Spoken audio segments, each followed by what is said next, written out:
sweet. Okay.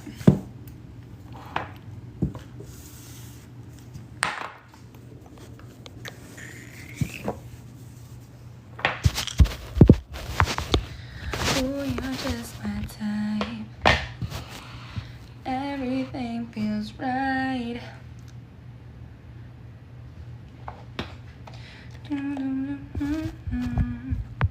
Oh, it's hot.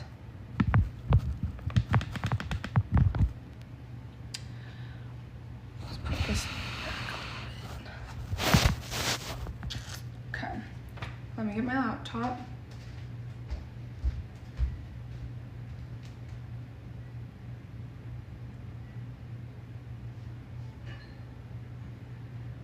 Oh, you're just my type. Everything feels right.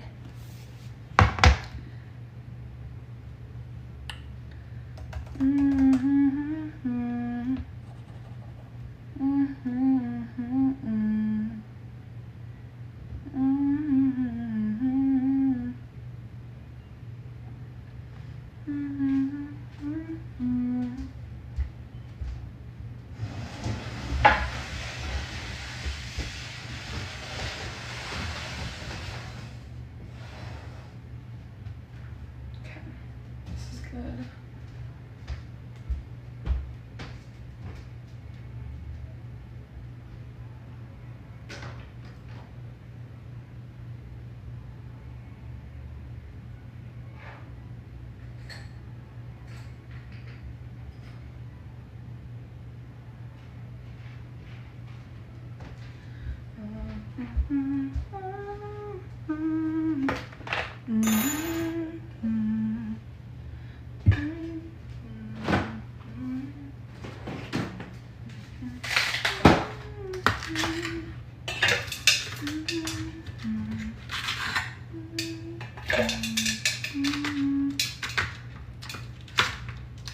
I do not feel good.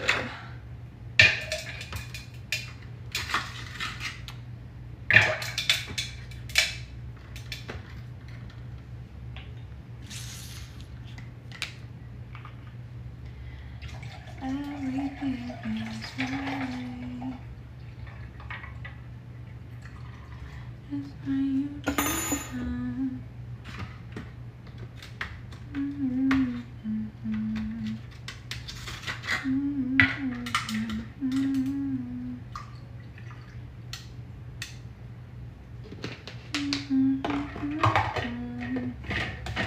Everything feels right.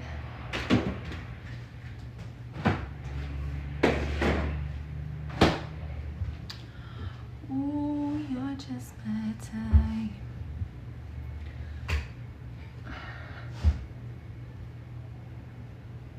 Maybe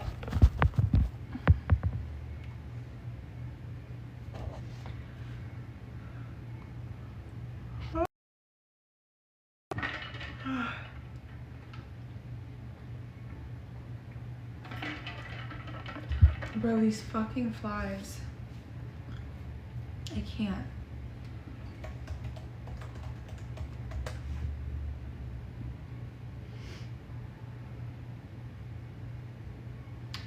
Oh, wait.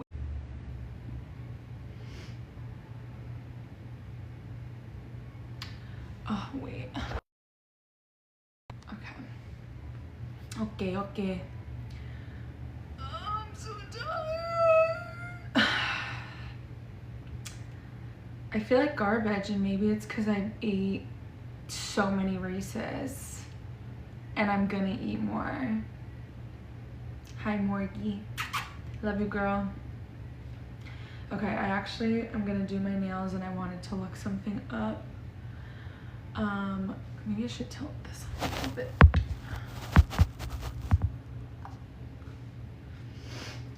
Okay. I wanted to look up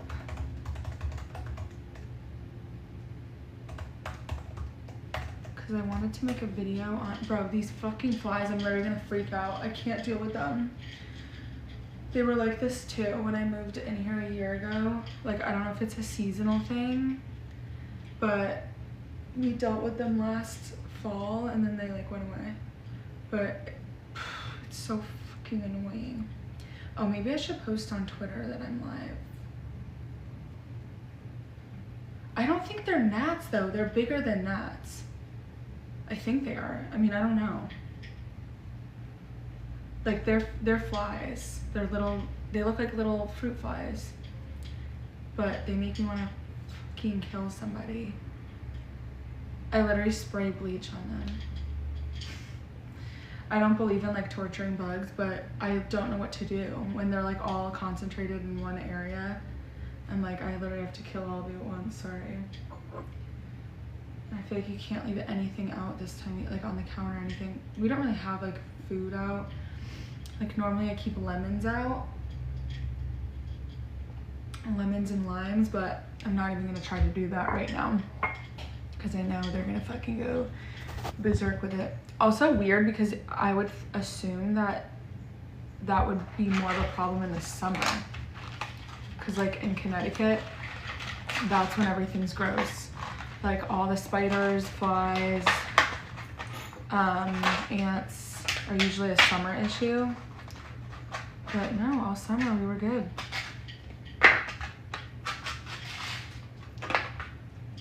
I feel like I saw one spider here in the summer, but it's the one thing, I really don't fucking like spiders. Not in like a way where I scream when I see them, but I'm used to like the wood spiders in Connecticut, the fucking big ones, and I don't fuck with them. And same thing, I'll just try to transport them, but okay, this nail solution's burning the, I did this to myself, but oh my god, it hurts so bad actually. I sometimes use super glue on my nails, okay? When I know I'm gonna have a rough weekend where they're gonna be knocking everywhere. And I had very long nails on for Halloween that I didn't even trim. I kept them the length of the nail. And so I had to use super glue because I knew they were gonna break. And the thing about super glue, or it could have been the gel. Actually, you know what? It was definitely the gel. I think I'm allergic to gel because it fucked my skin up basically around my fingers and made it so dry. It looked like I have like old man fucking fingers now. I didn't move based off of my cartography. Astrocartography, I did look at it. Obviously, oh my god. I did like look at where my lines were, and I do have my Mercury and Neptune line along Miami, not directly through it. It's kind of like in the water actually. But I was moving here, like I moved to Florida to move to Miami or Fort Lauderdale area. And we just ended up staying in Tampa. So it's not out of the question. I might still go over there. I'd be really curious to see how my line is affecting my experience there. I've been to Miami before, but only on, you know, I've never stayed there longer than a few days at a time. And I was very young the last time I was there. I like just turned 21. Was I even 21 yet? I feel like I low-key was using a fake there. I don't know, but it was a good time, regardless. We went to Mangoes in Miami. What a time. Okay, so I wanted to look at, I'm gonna do reading. Oh, that's what I meant to do. I need to put the sticker up here. Let's see. How did I write it the other day? 75. Oh, let me just type it. I think I did 75 readings. YUNGKALEZ. Right?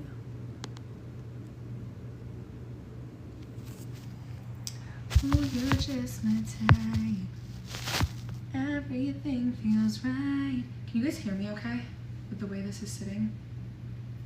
In the meantime, I wanted to look at, because I want to like start making my old pop culture throwback videos a little bit again. It just is fun for me. And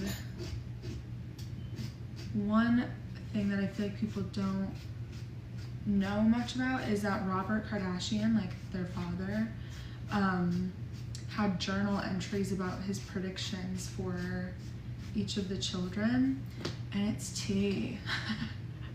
Like, it's interesting.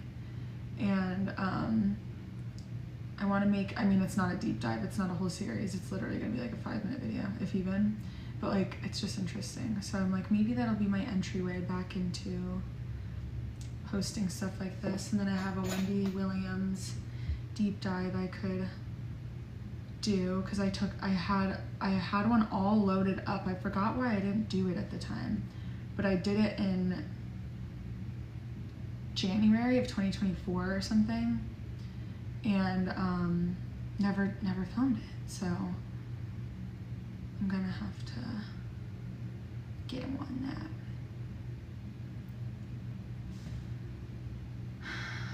Oh, this is hurting my nails.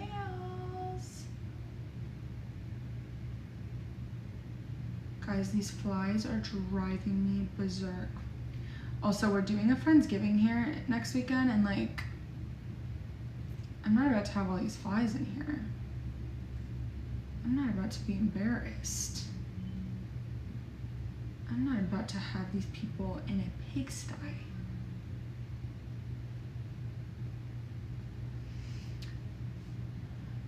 We can do general questions. I've been doing, I mean, we can do questions. I have been doing general readings, like just telling people what's going on with them. Oh wait, hold on, I just saw that I got one. Guys, the flies are giving dirty. Like, it's so embarrassing. Hold on.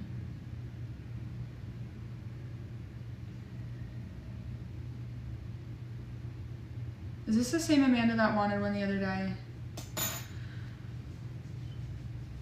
Oh my God, thank you, Morgan. Thank you. Hold on, I need to go to Cash App. Okay, good, I'm excited, because I was like, oh, I feel bad that she couldn't do hers.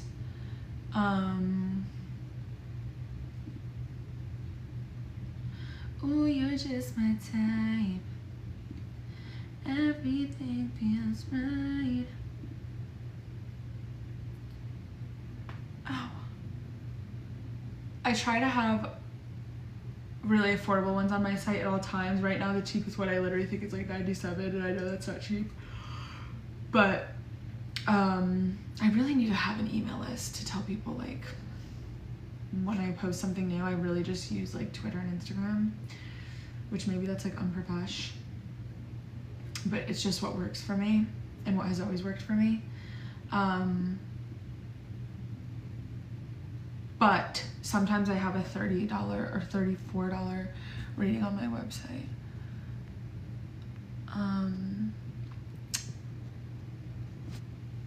The thing with astrology is, like, anyone can learn it. Literally anyone can learn it. Literally anyone can learn it. But there's definitely like a level of, oh cool, I didn't know I still had coffee in it. There's definitely a level of like self-trust and intuition that needs to come with it in order to, like, you know, give a quality reading. That I don't know. I think it can be learned through self-trust and like experimentation, but yes, very young, 7 years old, I think. Thank you, Morgan, I appreciate it. Okay, Amanda, do I have your information? No, I do not.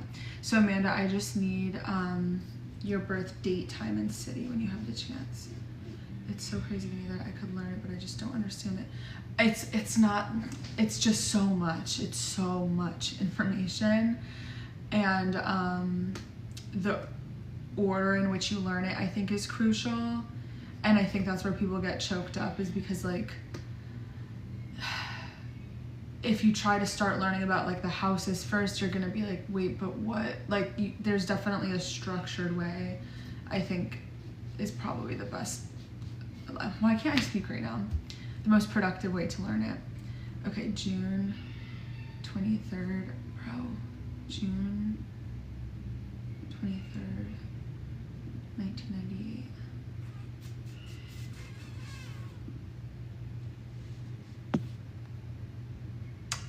Florida, 11:23 a.m. Miami, Florida, 11:23. The moments where you start to have everything click that go like this, that's when it's like magic. That's when it's like, oh, this is how it works. Like I can think of, I'm sorry, Amanda, I'm just getting glue and then we can do your reading. I remember specifically, like, I don't know why this particular thing, wait, what was it? I think it had something to do with, like, for some reason, never putting 2 and 2 together, that there's 360 degrees in the circle and that each sign was 29 degrees, technically 30, like, because you include 0. And I remember like learning that, like putting 2 and 2 together, that like the first day of Cancer season, for example, is June 22nd. That like that is 0 degrees of Cancer. Like I don't know why, that just like I remember realizing that and it was crazy to me. Thanks, Shotgun Mike. I think I kind of always am ready to fight, I think. Okay, Amanda, let's do your reading. Also, what are the odds that even like before I moved to Florida, literally so much of my clientele is from Miami or just Florida in general? Okay, of course you're a Virgo rising, because literally everyone I've been reading for is a Virgo rising, a Pisces rising, or a Leo rising, because you guys are going through it. Or Sag rising. It's all the mutable signs, because since January of this year, you've had the nodes going through your 1st and 7th house. So this is the 1st house of self and identity, and then the 7th house of relationships.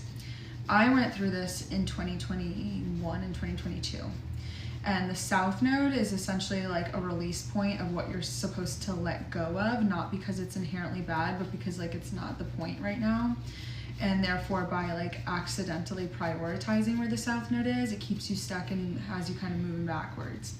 So when you're a Virgo rising in this, or when you're any rising sign and the South node is going through your 1st house, there comes this moment where you kind of, to some degree, have to do some self-reflection on perhaps where you're the problem, or where you're standing in your own way, or where you're even preventing yourself from building healthy, intimate relationships with people, or where you just have some parts of yourself that for your own personal evolution and best benefit need to release or let go of.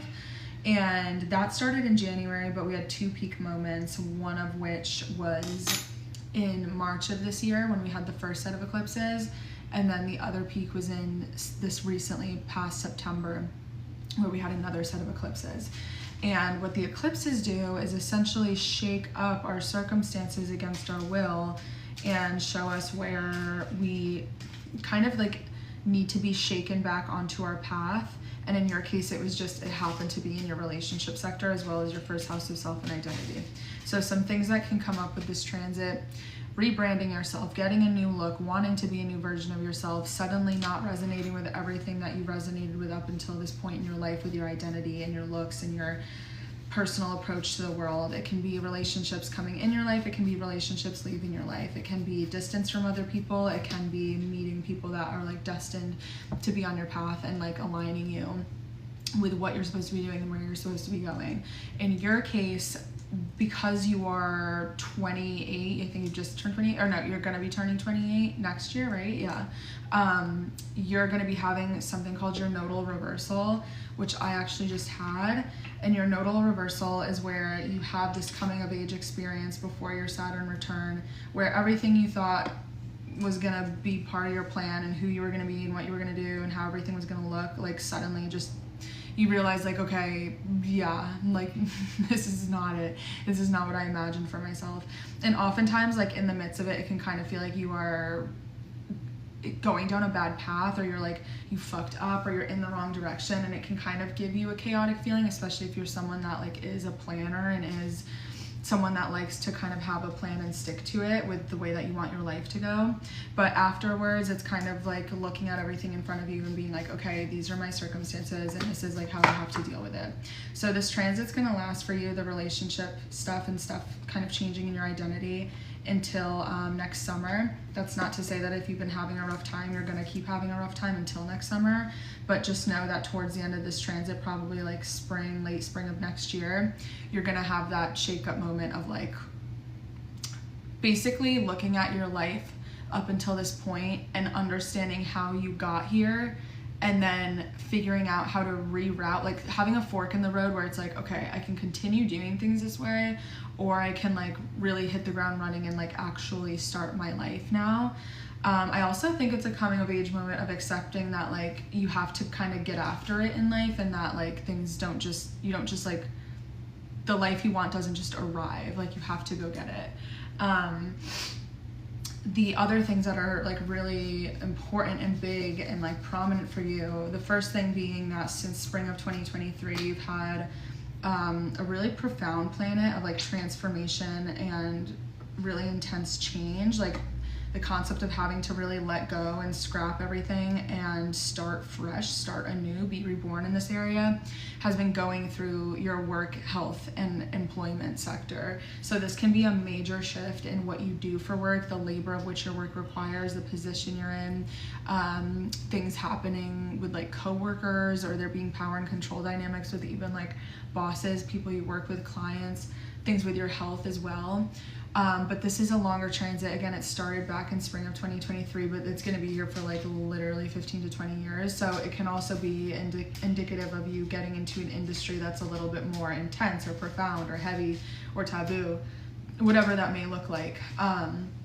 And amongst that, like you started to have this shift happening in this employment and health sector way back in spring of 2023, but now there's really some changes happening to your career, because as of July of this year, you've had the planet of unexpected change, unusual circumstances, things kind of coming out of left field, expecting the unexpected, go into your career, public image, professional life, and like accomplishment sector, which is typically going to indicate some sort of pivot where you completely enter a new industry or job, or have like a shakeup with the career, or there's like an ending happening. Major ending or major in the beginning, could very well be both. This can be exciting because it can kind of feel like, oh my God, it's all happening. Like there can be some excitement with moving in a new direction, but it's usually coming with a little bit of instability, which doesn't have to be bad, but I would kind of expect there to not be a really predictable path set out in front of you right now, and it probably won't look like that for a few years. Also, I don't know why I didn't mention this. Probably late June, you had either a breakup or a really big change with your finances, and perhaps the change in finances led to the change in career. But in your case in particular, you had a very like typical breakup, divorce, or like relational fallout transit, like something that can indicate that you have like, you know, one of your girl best friends and you like stop fucking with each other. It could be that you went through a breakup. It could even be that you unexpectedly met someone new, like your taste suddenly changed, and someone that you're like not usually attracted to, just you got bit by the bug and then you suddenly got attached to them. Like it has this level of excitement, liberation, but letting go and breaking free energy to it. So for some people that can be meeting someone exciting, or having like a change in the finances that's exciting, but it can equally be something that shakes up any stability you already had within your relationships or finances. Again, it's this idea of instability across the board. It's not necessarily good or bad, but for sure happened for you, and you're going to be having it now that it re-entered this area of the chart. It's going to be retrograding back over it. Let me see if I can give you the exact time. Like whatever you were experiencing late June, you're gonna get I don't want to say the same exact thing's gonna happen, because that's not how the sky works, but like you might have some relevant things from that time resurface, or you might get some familiar feelings, or you might get like a second pass of whatever you were going through as we get into early December. So if there was a breakup or something, this can be like where, you know, the holidays are happening, you're starting to talk to that person again, maybe you're checking in with them. If you had a really big interruption with your finances and everything kind of fell apart, perhaps you're like retracing your steps and getting it back together now.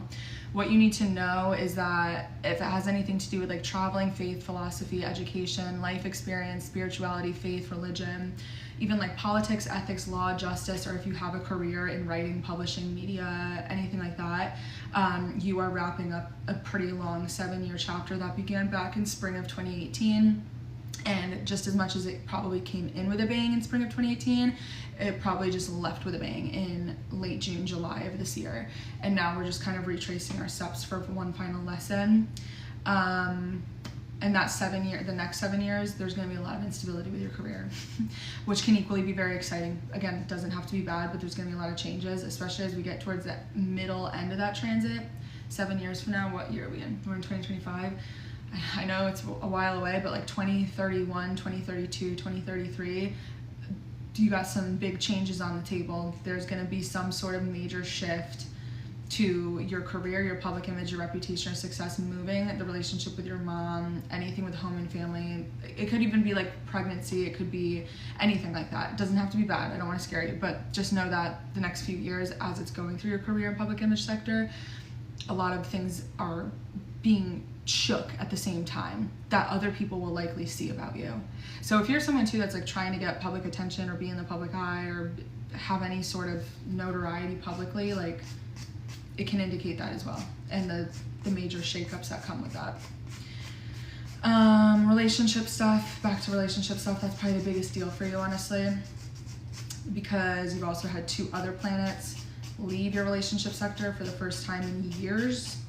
One of those being Saturn, tough planet, likes to drag you to hell and back, teaches you hard lessons, teaches you that you're stronger than you think you are. It can bring a dry spell, it can slow things down, it can just make things more strenuous in your relationships since spring of 2023, the same time your health or work started to change in a profound way. And it finally left for like a second from late spring to present day and went into your complicated financial sector. And then you also had a very disorienting planet that might have been blurring some lines and causing a lot of confusion in your relationships since 2012, 2013 in your relationship sector as well. Same thing, gave you a break, spring to present day, went into your complicated financial sector, and now they're both back here for one final lesson. The only other thing I would say is if you're like, girl, I didn't break up with anyone, if it has something to do with marriage, something around merging assets or moving in with someone or going in on a shared investment with a business partner, like anything like that, there's probably just some like wonkiness that needs to be figured out. And as of present day, you just had an ending in that traveling faith philosophy education sector. That dates back to something that began back in late April of this year. And as we get towards the end of November, you're going to have a new beginning in your 3rd house, which is self-expression, friends, siblings, transportation, speaking, talking, writing, using your voice, lots of thinking, ideas, hobbies, getting back to basics in your day-to-day life, having a new beginning there. Oh my God, I hate all these notifications in the live chat. Like, why does it ask me to add 1 million fucking people to co-host? I don't understand. And it's like people I've never seen before. You're so welcome, Amanda. I hope that was helpful. I'm sorry, I literally get in a trance when I'm doing these sometimes. Nest the Gemini, you just need to cash out the thing on the sticker, my name on the sticker. And then just send me your birth information here.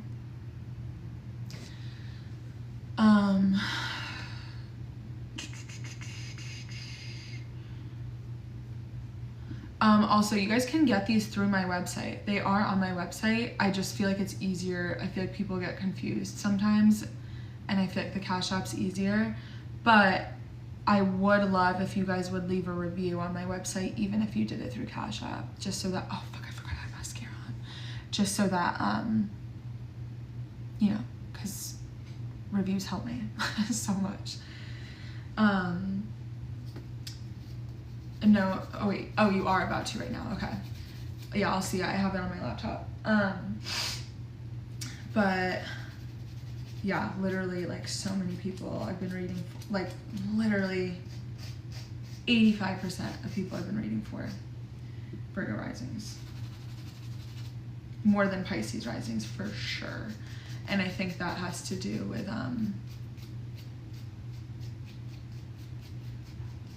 oh, that's AI, what? I'm like so confused. I don't know if you guys are seeing the same thing I'm seeing here, but I'm literally with this shit. Like I'm not up to speed with like whatever the fuck goes on in this chat. I'm also like, how do people have moderators? I'm also like, how are people getting gifts? Like, I literally don't understand anything on TikTok. I don't understand TikTok Shop. I've ordered so many things on TikTok Shop, but I do not fucking understand how people like sell shit on here. I want to, because I'm such a consumer. Like, I genuinely find really good shit on here. And I'm like, I don't even know how to recommend it. I literally don't understand. I mean, I do. I'm not that stupid. I can tell that you like link it. But like, I see people making fucking hundreds of thousands of dollars, and I don't, like, I need to sit down and learn it. I'm starting to like get older to where I'm like, what the fuck is going on the internet right now? Also, I have a bone to pick because one of my friends just turned 25. I just turned 28 in July. And we had like a surprise birthday dinner for her the other night. It's what I was getting ready for the last time I was on live. Tell me why one of her friends who I just met recently, who's like 24, 25, she's like, wait, how old are you? I was like, oh, I just turned 28. And I like said it like that because I'm older than most of them. And she's like, no, you're not. And I was like, okay, bitch, it's not that old. Like, it's not that old. It's not that much older. And she was like, no, you do not look it. What does 28 look like? Also, yes, I do. And that's okay. I think I look my age. But I was like, girl, I went from like, I know, right? I'm so old. And then when she like agreed, I was like, okay, wait a second. Hold on a second. Yeah, because, huh? And I'm like, fuck, I gotta stop hanging out with, maybe I'm hanging out with the wrong fucking, I will say that, like, I love people in their 30s. I love being around them. Hold on, let's see, Vanessa's such a gorgeous name. It's one of my favorite names. June 18, 2001, June 18.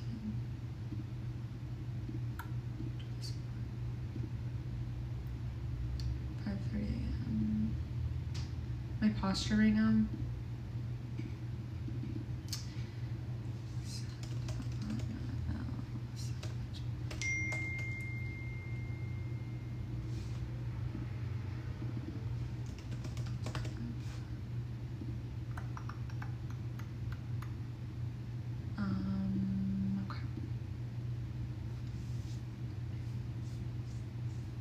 Okay, we got another mutable rising. We got another mutable rising in the chat. Okay, so this is also like very important for you. So it might sound like I'm repeating myself. Guys, when I do these live readings, I often repeat the same sort of structure of the transits I'm referring to because I literally have an experiment going constantly in which way is most effective for me to explain things for people to understand them in a very digestible way. So if it sounds like I'm repeating myself, I usually am when it comes to explaining the transit. So when it comes to your chart, again, same idea. We had a transit that began in January of this year. And what it is the nodes, which aren't planets, they're mathematical markers in the sky. They're always going to be directly opposite each other. One side explains to us what we're supposed to be prioritizing. The other side is like a drain. And it's like, this is what you got to let go of. This is what you got to release your attachments to right now. And it's not because the area of life that it's going through is bad or like is evil or something. It's just like, hey girl, you've been here before, you've conquered this area of the chart. Like, this is not the point right now. Like, you don't really need to work on this. You need to work on the other side. And there's usually temptation to work on the release point because it's easier, because it's usually in our comfort zone at any given time, whereas where we're supposed to go is usually outside of our comfort zone and requires us to get a little uncomfy and like stretch a little bit. So in your case, what you're supposed to be releasing is things regarding the home, family, living situation, private life now. That doesn't mean to flick your family off and say, fuck off guys, you guys are not my priority for the next year and a half. It can sometimes mean moving. It can sometimes mean some family drama comes up. It can sometimes mean, with family and property completely aside, that there's some things internally with your childhood, your upbringing, your past, your memories, your nostalgia, your roots, your ancestry, where you come from and who you once were, or your conditioning growing up that just isn't a relevant part of the story anymore. You don't need to cling to it anymore. It's not gonna help you. Whereas what you're supposed to be focusing on and prioritizing is your career sector, your public image, your reputation, your success, who you are as an individual outside of where you came from. So ideally the goal is to balance the two, but really what you're supposed to be prioritizing is leaning into who am I outside of where I've come from, outside of whatever I was raised into or conditioned to be or expected to be, and who am I based off of the legacy I want to lead and how I define myself or want to be defined. So it's like you have one foot in the past, one foot in the future, one foot in where you come from, one foot in where you're going, and the discomfort is making that leap and bridging that gap. So naturally, because this is an angular area of the chart, meaning it's one of the 4 most crucial points, we have the first point, the first house of self and identity, 4th house of home and family, 7th house of relationships, 10th house of career. When any of these things get stimulated astrologically, it's naturally going to aspect in an uncomfortable way those other 3 major points. So because it's happening on the axis of the most private point of your life and then the most public point of your life, naturally it's also going to square you versus your relationships. And you have a lot of like concentrated energy in the axis of your 1st and 7th house, so you as an individual and the people close to you in your relationships. So whatever changes have been happening privately or publicly have likely been affecting you in your relationships, or vice versa. You and the people that you're close with, for better or for worse, have been affecting your home or family living situation, private life, or your career, your public image, your reputation, and your success. You actually just recently had the North Node go over your midheaven too, which usually is like a celebratory time, whether that's a promotion or you feel very aligned in your career, or there's some sort of professional synchronicity that like puts you on path where you're like, I feel like this is like pushing me in the right direction. So that's exciting. I would argue that that is like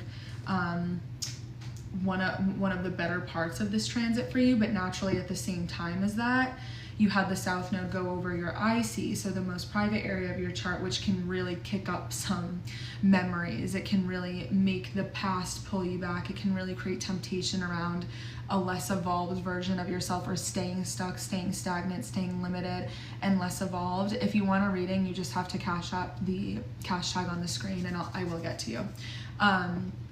There's no other reading after this, so you would be next in line if you want it.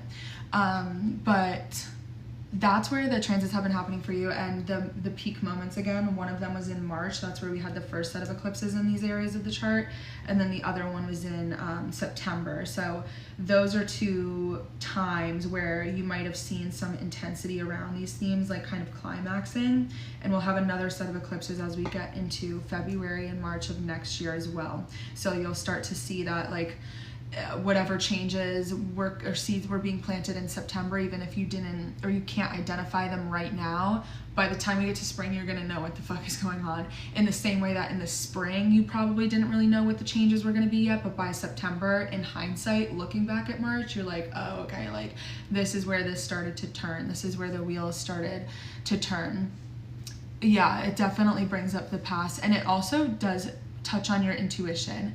It touches on like things from the things randomly that you remember coming back in a way where now they are more valuable. Like it's almost like what didn't make sense at the time at any point in your life. You like, it's like the gift that keeps on giving, where like now all of a sudden you're looking at it differently, and you're like, wait, like you put 2 and 2 together in a way. And of course that's like sucks when it happens in a relationship, when you're like, things are clicking in a bad way, but it can also be, you know, things from your childhood. It can be things with family members. It could be things with like people that have passed away in your life, or like maybe you didn't understand a certain experience you had with them, and then I don't know, this is such a specific example, but then like you talk to a family member that knew them better than you and they tell you something where you're like, oh, that's why they were like that. There's some, you know, that sort of thing. And it can also be like a woman's intuition if you feel like your family's gifted in that way, kind of feeling like you're starting to get your ESPN, you know, happening in your intuition. But aside from that, naturally, again, all of these changes that are happening in the public area of your life and private area of your life are affecting your relationships, point blank period, because it's hitting all of your damn planets there, one at a time. Those planets being your most painful planet, of wounds that aren't entirely healed yet. You probably just have pain points in your relationships, period, across the board. In your lifetime, there's lessons around vulnerability, insecurity, and fear in relationships and trust, and in compromising in partnership. You also have Mars there. Mars is the planet of action, assertion, aggression, arguments, disputes, people projecting onto you, being jealous of you, having competition in your relationships for no fucking reason. You also have Pluto there, very polarizing energy of power and control dynamics, fear, insecurities, vulnerability in your relationship sector as well. Oh, you're so sweet. Thank you. I feel like shit today, so thank you. I literally feel so ugly today, so thank you. And then at the same time, you have Saturn, one of the tougher planets. It's not your toughest planet because you are, or no, it is your toughest planet because you are a night chart, meaning your sun's on the bottom hemisphere of the chart. Saturn is the planet of like challenge, discipline, responsibility, karmic lessons, things that can make you grow up a little bit quicker than the average person, things where you feel like you are handed troubles in your life where you are like, this is unfair, literally my life is harder than other people, how the fuck am I carrying all this weight? And then you also have Mercury in your first house, which is speaking, talking, writing, self-expression, thoughts, mind, communication. And then you have Jupiter, which is like faith, philosophy, expansion, spirituality, intuition as well, abundance, maybe being quite dramatic or over the top. I'm a big fan of that. I'm not going to say that's a bad thing, but when you have all these planets erupting those things, naturally it's like something having to do with you, and then something having to do with your relationships, and then something having to do with your boyfriend, and then something having to do with an ex-boyfriend, and then something having to do with like your best friend, and then something having to do with like an enemy that you have. Like it's just hitting such an interpersonal area of your chart over and over again since January and into next summer. So trust that what I can say is by the end of this transit, by next summer, like late spring, whoever survived it's probably a real one. Whoever sticks by your side through this is probably someone you can trust, and probably someone that's like in it for the good reasons. Whoever falls short, shows themselves to be untrustworthy, gives you a bad feeling right now, trust that as well. And that's not to like pump paranoia into you. I'm not in the business of making people not trust people in their life or like look differently at people around them. So if you don't already feel that way, I'm not inviting you to feel that way, but if there's things where you're like, I don't know, like I low-key do feel like I've outgrown these friends, I feel like this relationship's holding me back, I feel like this person low-key has it out for me, now's the time to audit that and do a lot of assessments. Also, the planet of change, unpredictable circumstances, unusual situations, shaking the table, earthquake-like change, entered your first house of self and identity in July of this year, and it is retrograding like literally right now as we speak. It literally just is about to re-enter your 12th house and not be in your first house for a few months. But as we get into again spring of next year, it's going to go back into your first house. Whatever you were kind of feeling in July of this year, July to like now, around self and identity, if you felt more liberated, more free, more authentic, more like willing to stick up for yourself, more willing to cut people off, more like selfish in a healthy way, that's going to come back around next year, and it's going to be a little bit more permanent. But the thing that comes with this, when you step into a more authentic version of yourself, naturally it shakes the table in the opposition to people around you. So other people might not like what you start turning into. Other people might not co-sign these like new hobbies that you have or this new look that you've adopted. you might even meet someone new. Like, this doesn't have to be inherently bad. You might meet someone new that gets you closer to yourself, or you might be an interruption in someone else's very stable life where like you jump in like the Kool-Aid man, and now it's like you're affecting someone in a very profound way. And that doesn't have to be limited to romantic connections either. It can be any sort of relationship. But there's a big emphasis on that from January of this year into next year, and that's just what you're going through right now. You're in a very strong audit period of the people closest to you, who you surround yourself with, and what your closest relationships reflect about the relationship with yourself. And if you don't like the relationship with yourself, you need to reverse engineer it. And then you also need to look at the people you keep around you and be like, what does this say about me that I'm like okay with this, or I put up with this, or I let this slide? And again, if none of that's happening, then there's some internal work going on. And maybe ask yourself too, because this isn't to like paint you as a victim either. This is to ask yourself too, like, what kind of people do I want in my life? Am I showing up as a good friend? Am I my best self? Like, really getting real about that stuff. Because with what the release point, going through that private area point in life and like your past, now's a good time to really make sure you're not being someone who's navigating the world through like residual pain that you haven't solved yet, or projecting your insecurities onto people, or like identifying so much with the past that like you will not allow any change of positivity in your story. Like, any sort of sludginess or weight or like ickiness that's still on you, now is the time to like take it and like fully actually finally get rid of it, so that you feel lighter and more authentic. And once you clear all that space, you make room for your most authentic self to show up, but then for the right people to come in, rather than being like, oh, I wish the people who already kind of suck in my life would just like fix the way that I feel, and like expecting other people to do that work for you. You have to be as real, you have to be really who you are at your core, and then that's going to be like a magnet to the right people around you. And people already in your life are either going to be on that wave or they're not. And you have to be okay with whoever doesn't like make the cut moving forward. I think that's also a lot of learning through experience, and possibly abundance or growth in your finances since the summertime too, into next summer. Boost of income, or like something around learning, education, traveling, knowledge around money, whether that's like you're learning financial literacy, or maybe you're making money off of learning or teaching, or you're just having like, there's an exasperation around the concept of money, value, worth. It could also be metaphorical value. So if it's not money, it can be like self-worth and your personal values, and figuring out what those things are for you.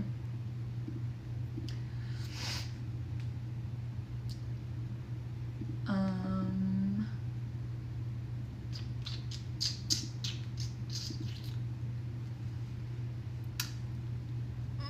so tired. Emily,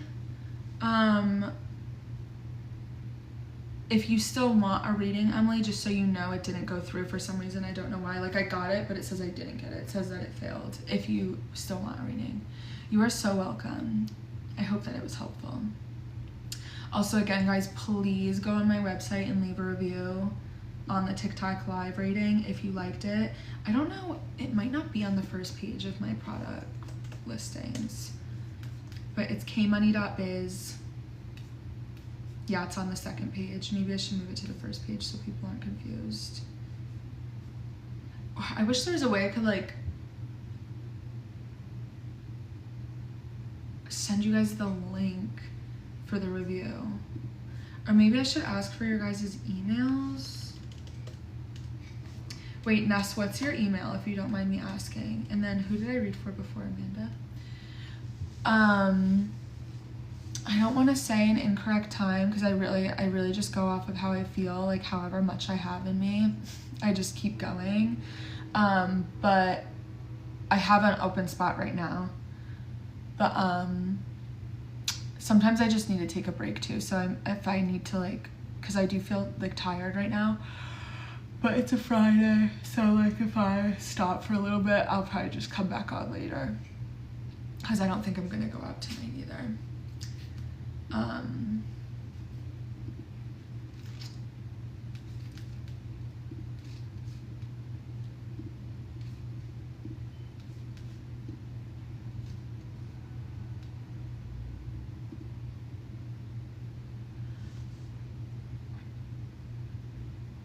Yeah, you can come back later too.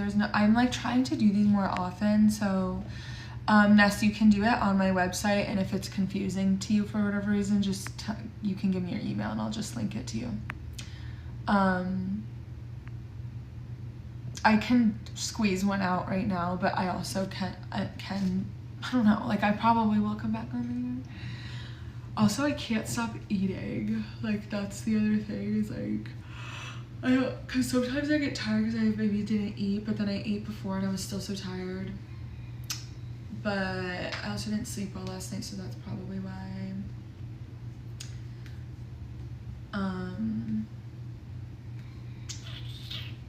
What time is it? It's almost 5.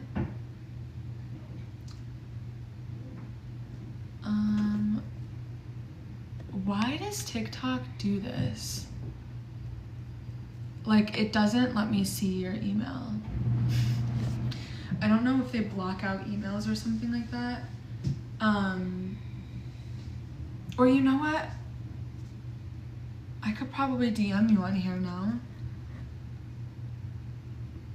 And I'll just screenshot your @ and I'll message you on here. Just make sure I can like actually DM you. But okay, maybe I will take a little break and then come back. I have to go to the beach tomorrow and I'm so bloated right now, and I feel like I fear I'm still gonna be bloated tomorrow. You know what? It probably isn't helping. Maybe I'm tired because I'm in the fucking dark, Kayla. Maybe I should consider that. Maybe if I relocate, it'll switch the vibe up.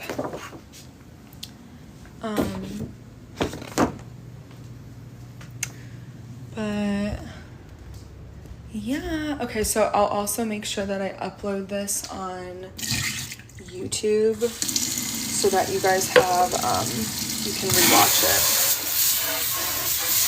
I think the one I posted the other day was up there, so that's good. Sometimes it doesn't let me save it because I always seem to do something where the live gets banned or like restricted, but you guys will have a replay. Okay, I'm gonna take a little break. I'm gonna maybe film that Kardashian video, get it out of my system, and then, because I don't think I only posted one video today. I'm trying to be more consistent on here. Like, I'm really trying to be good at it, guys. I like doing it, that's the thing. I just like, I don't know what my fucking problem is, honestly, but I'm trying to be more consistent. But all right, I'm gonna take a break. I'm gonna go film that, maybe eat something, and then I will be back on in a little bit. But love you guys, and I'll talk to you soon.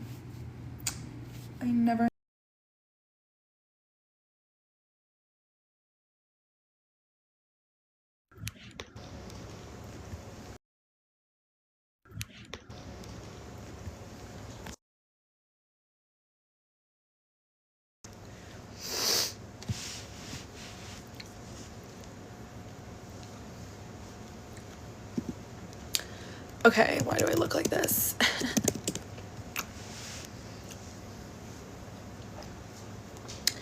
You can't say I'm bad enough.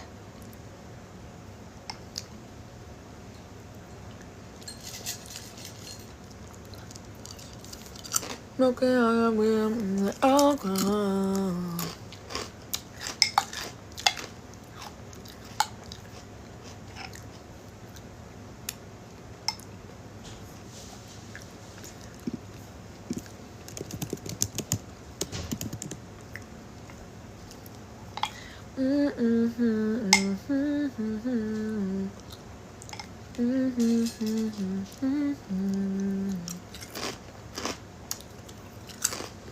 Okay. I'm like trying to do 3 things at once.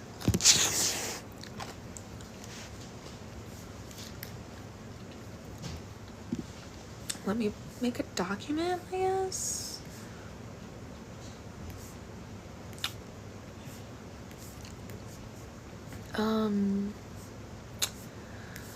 Fuck, I'm not good at Canva, bro.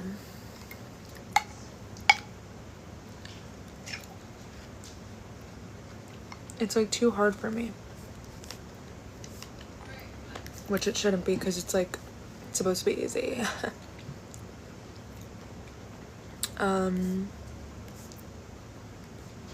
Okay, let's do this.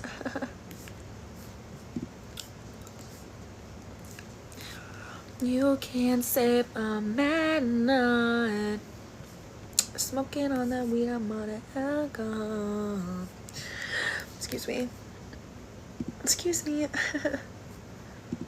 Excuse me. Okay, wait. I think I want to make a PDF, question mark? An outline, perhaps? How would I,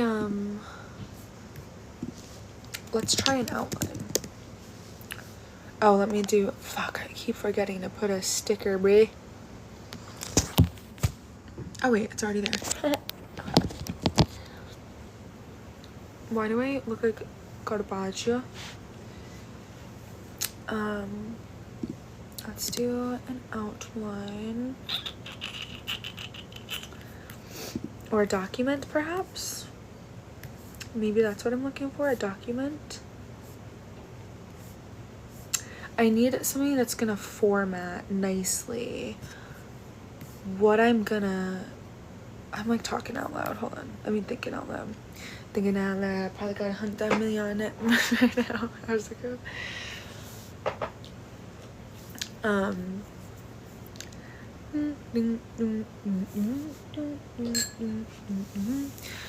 Okay, you know what?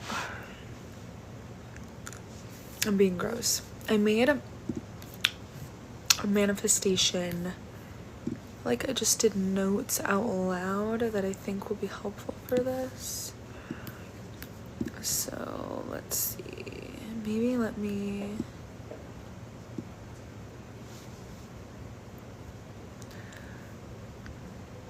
excuse me, I have to reorganize these in order.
$22,000 in 60 days. Okay. First. Okay. 2024. Okay.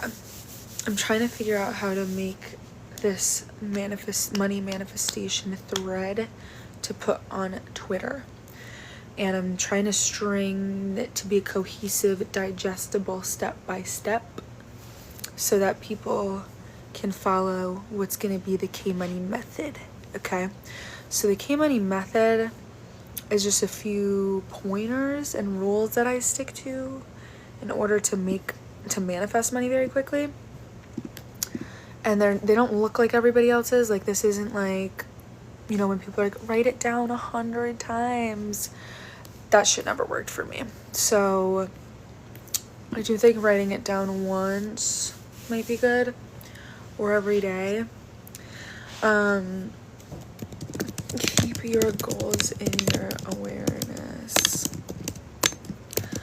You have to commit to what you desire, and especially if you're an ADHD girly like me, the second something leaves your sight, you will forget about it.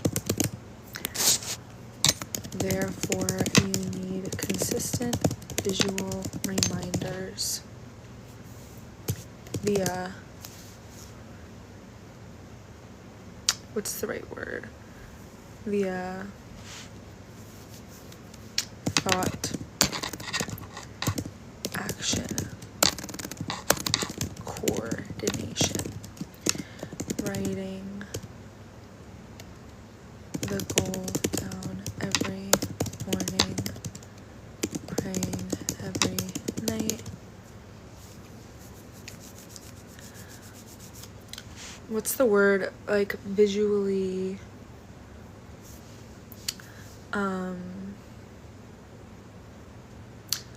fuck, what is the word I'm looking for? Keeping visual track of a monetary goal on paper. Visually tracking your progress. Visually tracking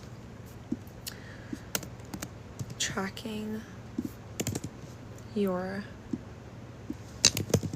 monetary goal on paper every day. You have to do this every day. Every day.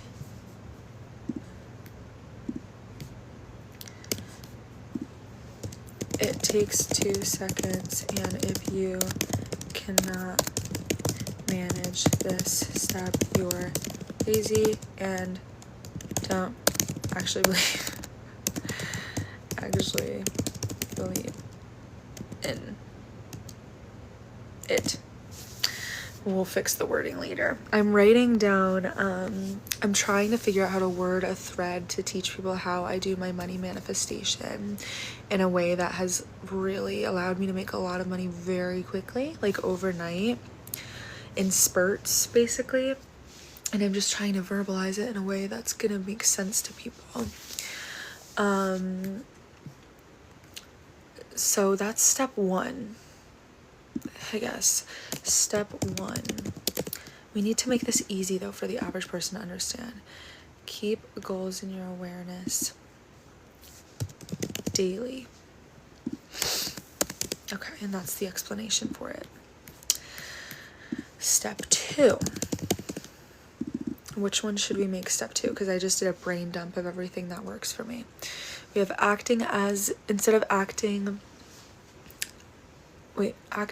if. Instead of acting as if,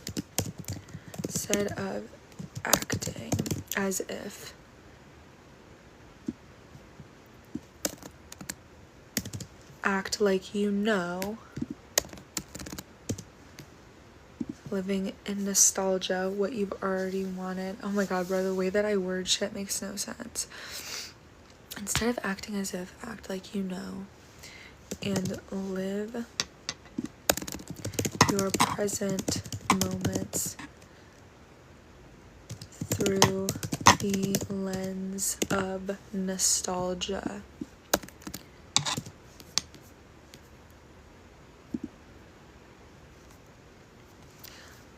Does that make sense? Instead of acting as if, act like you know. Act like you know that you have what you wanted. That you want. This might be a little too much for the average person, honestly. Act like you know that you already have what you want, and live your present moments through the lens of nostalgia, so that there is a fondness for your current circumstances rather than resentment, and that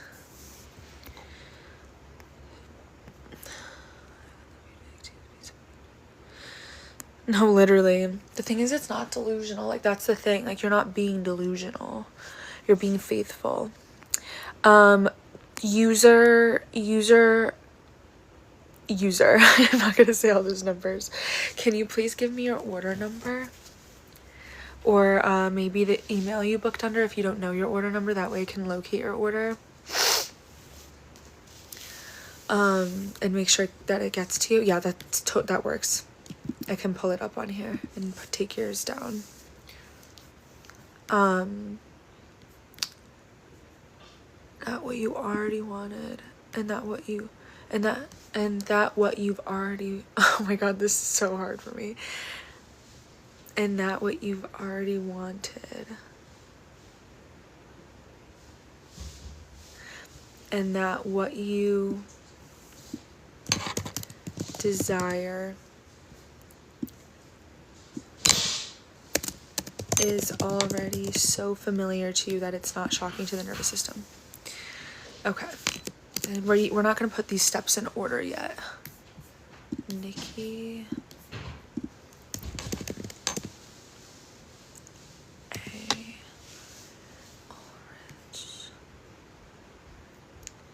May 6th.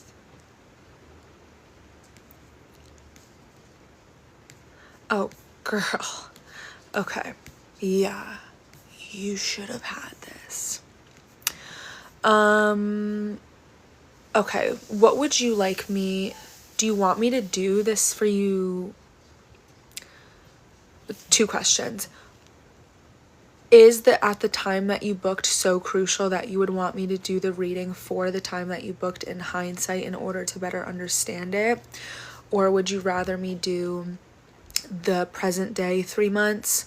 In either way, I'll include context from the time that you booked it because that's when you booked it. But like, was that time so important? Okay. All right, we'll do these. We'll do, what month are we in? November. Maybe, do you want me to just do November, December, January? Or do you want me to start in December? Or do you want me to do like November 15th, like mid-November to mid-January? Or you know what? Because you waited so long, let's just do November, December, January.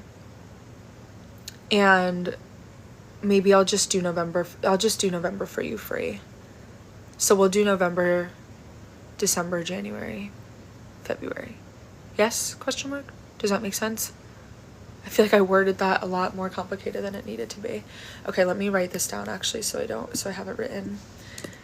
Thankfully, I have a task manager now where I'm a lot better at keeping track of things. Thank the Lord. Okay, so I'm gonna say free November, and then we're gonna do December, January, February. Perfect. And thank you for letting me know, because girl, I would not have known. You are so welcome. You are so welcome. Okay. Wait, I lost my train of thought. Also, if anyone wants a reading, we can do it. I'm just writing this down in the meantime. Okay. Let's work on step 3. And these are going to be on Twitter, guys. X. You guys know I don't like saying X. It's going to be on Twitter.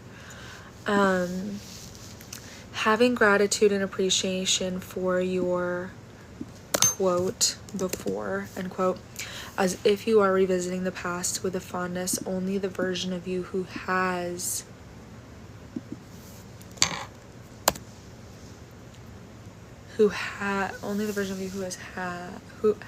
evolved beyond it would have. Okay. I am doing readings. I'm just working on something in the meantime.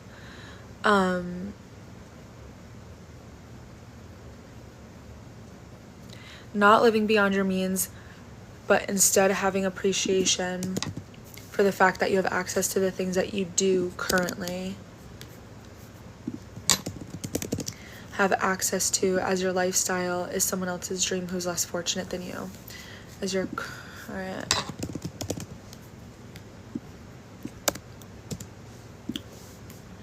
That's an important one. Step 4.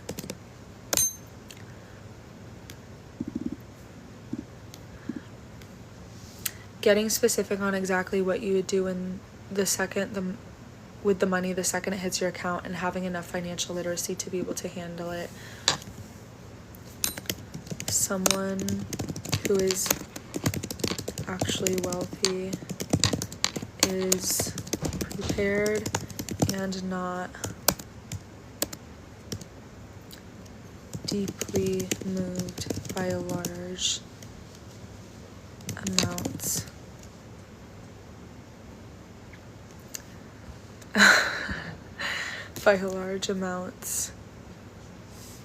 by large deposits. Therefore, you need to have a practical plan, not an emotional one based on fear nor excitement. Control the money, don't let it control you. Okay. Step 5. I guess these aren't really steps, these are just like pointers I can add at the end. Remembering that money and abundance comes from all sources. Sometimes it's not a dollar amount up front, but rather an opportunity that can lead to wealth and success, or relationships that align you with a better future, etc. Hey guys, love you guys. Love you. Always being optimistic that today is the day, that this opportunity is your big break, that this moment is the big moment, and seeing magic in everything.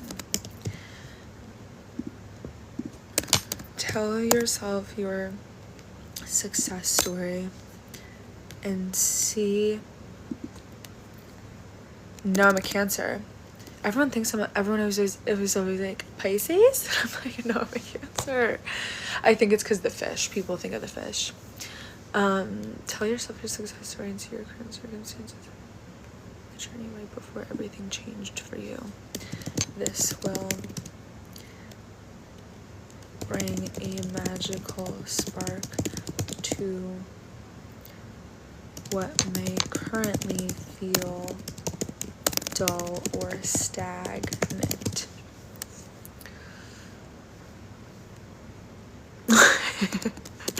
No, I'm not a Pisces. I have a Pisces South node. It's the closest I got to Pisces energy.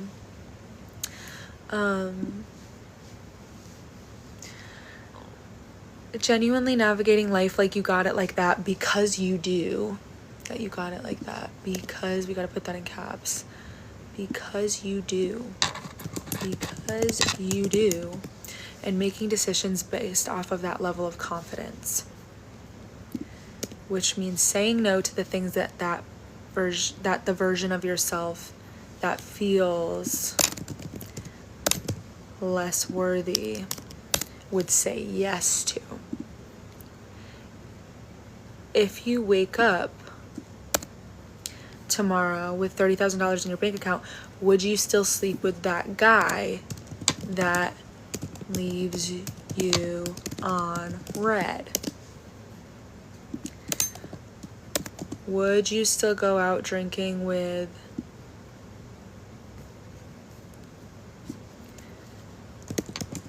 your...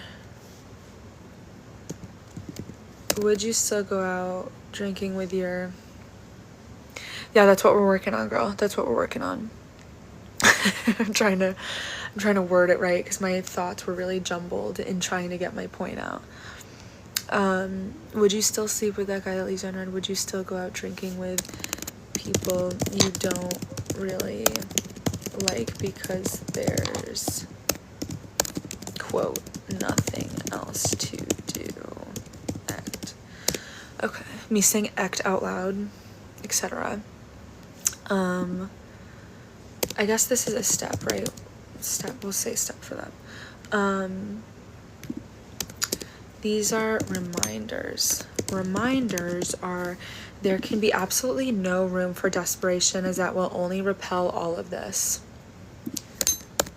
Stop fearfully checking for proof or evidence that it's on its way to you. How do I like take this a step further though? Because I know that that part's hard. Stop fearfully checking for proof or evidence that it's on its way to you.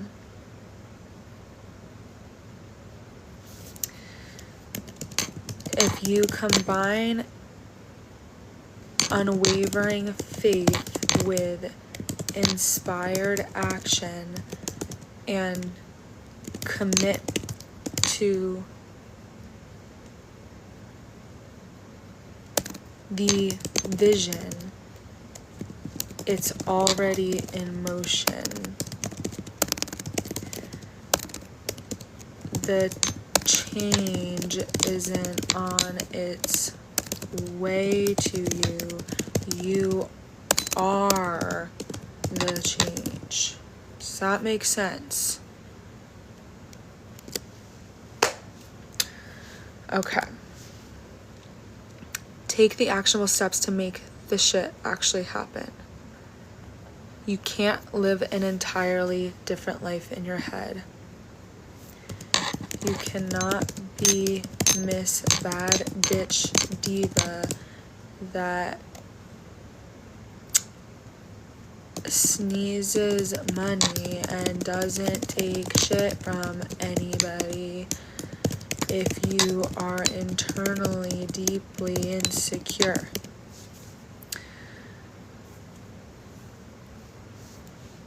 take the actual steps to make this shit actually happen. Oh, wait, there was something I wanted to say there.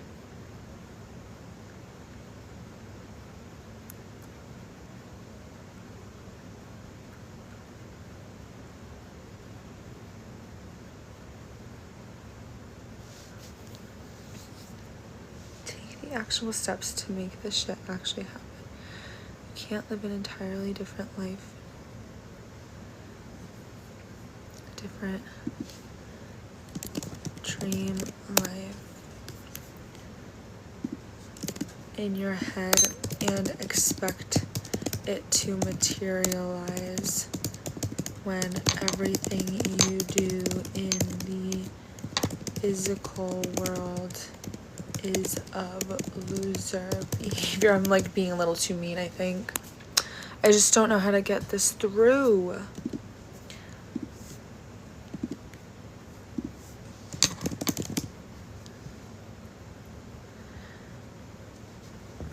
Excuse me.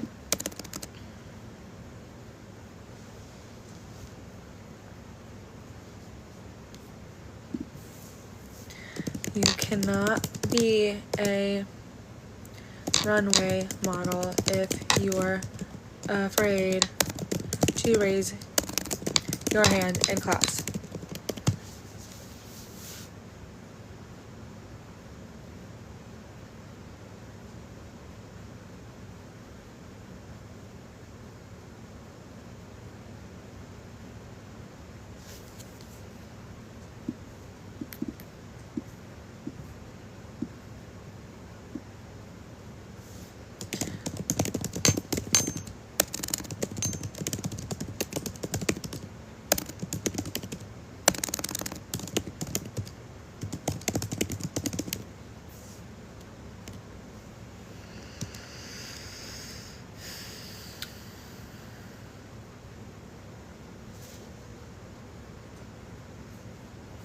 Be so magnetic that you pull things into your orbit rather than giving away your energy to everything else externally.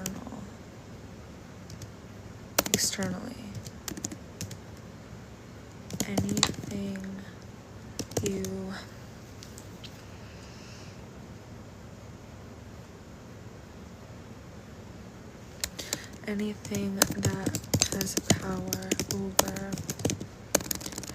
Anything that influences your mood has power over you. That's not even a part of it, but that needs to be said somewhere. Okay.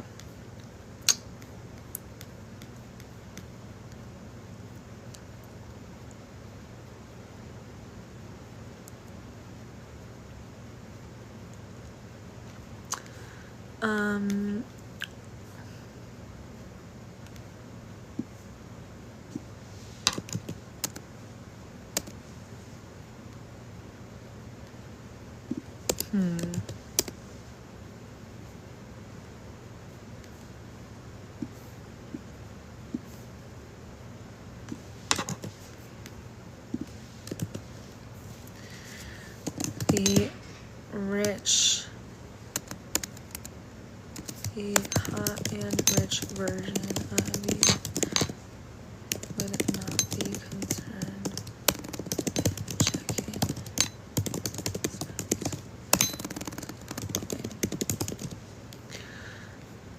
Okay, we'll add this somewhere else. God, I love organizing my thoughts. If your actions don't align with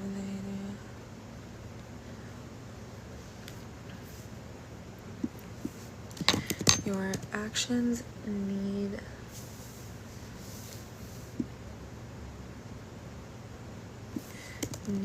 to align with your desires because they are the direct vehicle to get you there.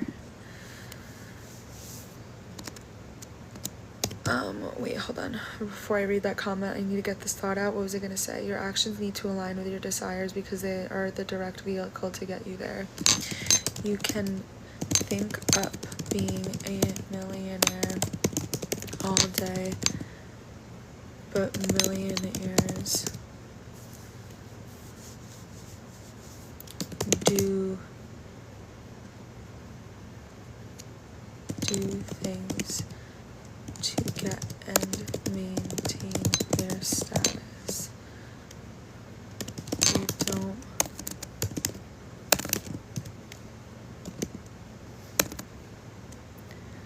They don't just write it down 1,000,000 times and rot in bed and doom scroll.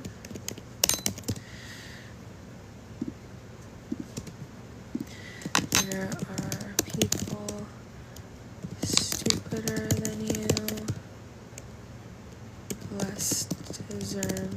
We shouldn't say that. There are people stupider than you, less qualified than you, and genuinely bad people who are doing better, than you because they do something about their situation rather than thinking about it all day. Okay.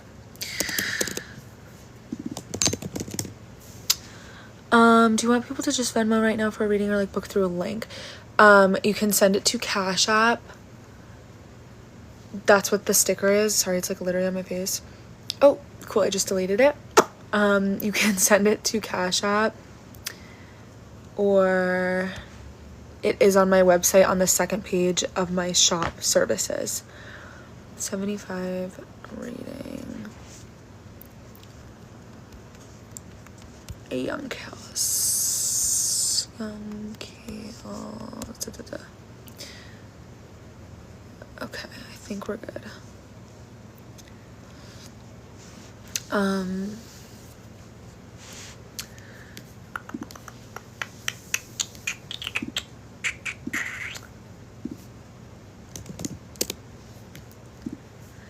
And I get real high. I'm gonna make this a free download on my website too, so people have access to it. Can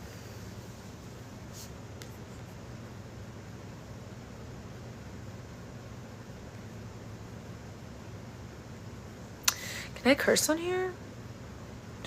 You cannot be a pussy when things start coming your way, because that's going to be, the initial test for God,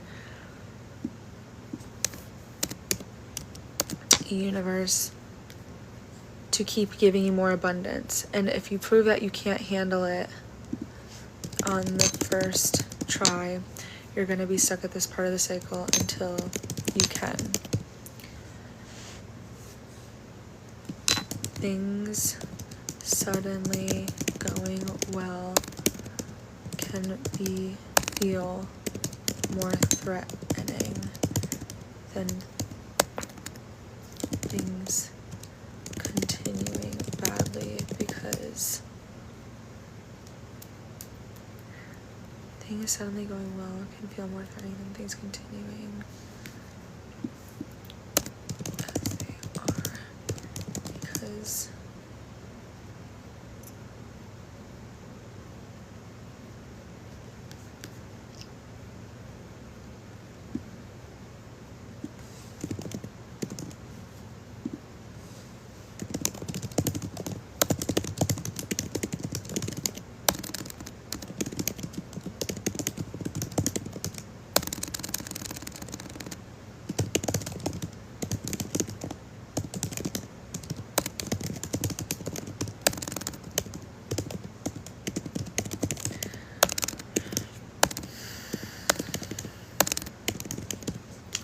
you cannot be a pussy when things start coming your way, because that's going to be the initial test for God or the universe to keep giving you more abundance. And if you prove that you can't handle it on the first try, you're going to be stuck at this part of the cycle until you can.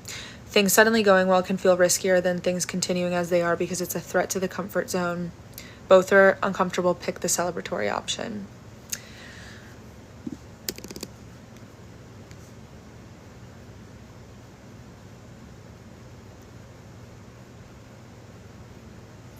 Give yourself evidence on amazing things that have already happened in your life by keeping a list in your phone of things that, phone or journal,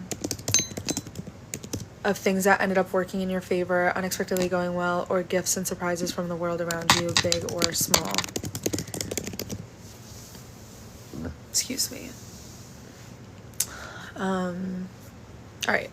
I really need, how do I put this into steps?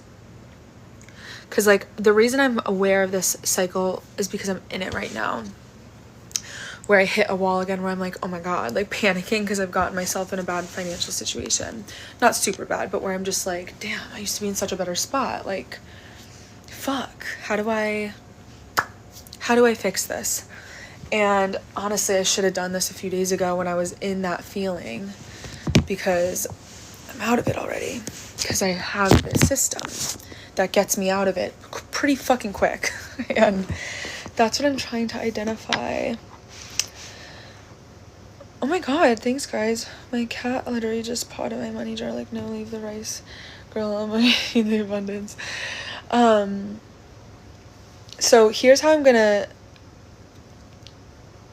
Sapita, I hope I'm saying your name correctly. Sapita, I see your Cash App. We're gonna do your reading in a second. What I'm thinking is that, because I'm like kind of manifesting the thread itself, like doing well, I would like it to go viral. If it doesn't, I'll live, it'll be okay, and I can always like redo it.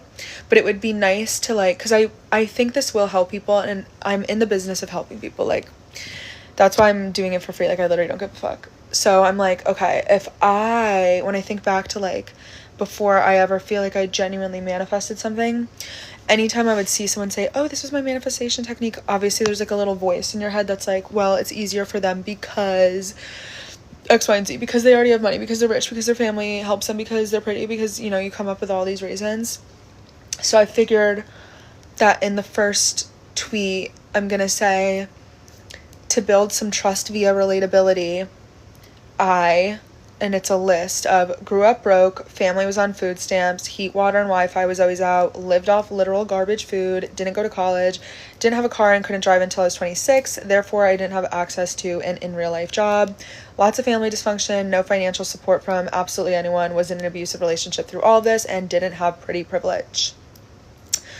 Because I think that kind of cancels out any concern that someone might think I have a leg up on them, so that I can say, you know, if I did this, so can you. That's kind of how I feel. And then I was going to say, I can tell my story another day, but this thread is solely for the steps that I feel are necessary to make some shit shake and create magic pretty rapidly. In my case, it has happened overnight more than once. My credentials are making $10,000 a month in 2018. Don't have proof of that, unfortunately. But then I have screenshots for $22,000 in 60 days, and then $80,000 in 1 month, and then hitting my first $100,000 in 2024. So I'll put those screenshots so that people can see, like, this is the real deal. I can't use Cash App right now. I'm having an issue with Cash App. Fuck, I literally wish. I'm really sorry. I can do Cash App. I can do Apple Pay. I can do Zelle. I do have a foreign money transfer app, but I think you'd have to pay a fee, and, like, I don't know if it's worth all that for you.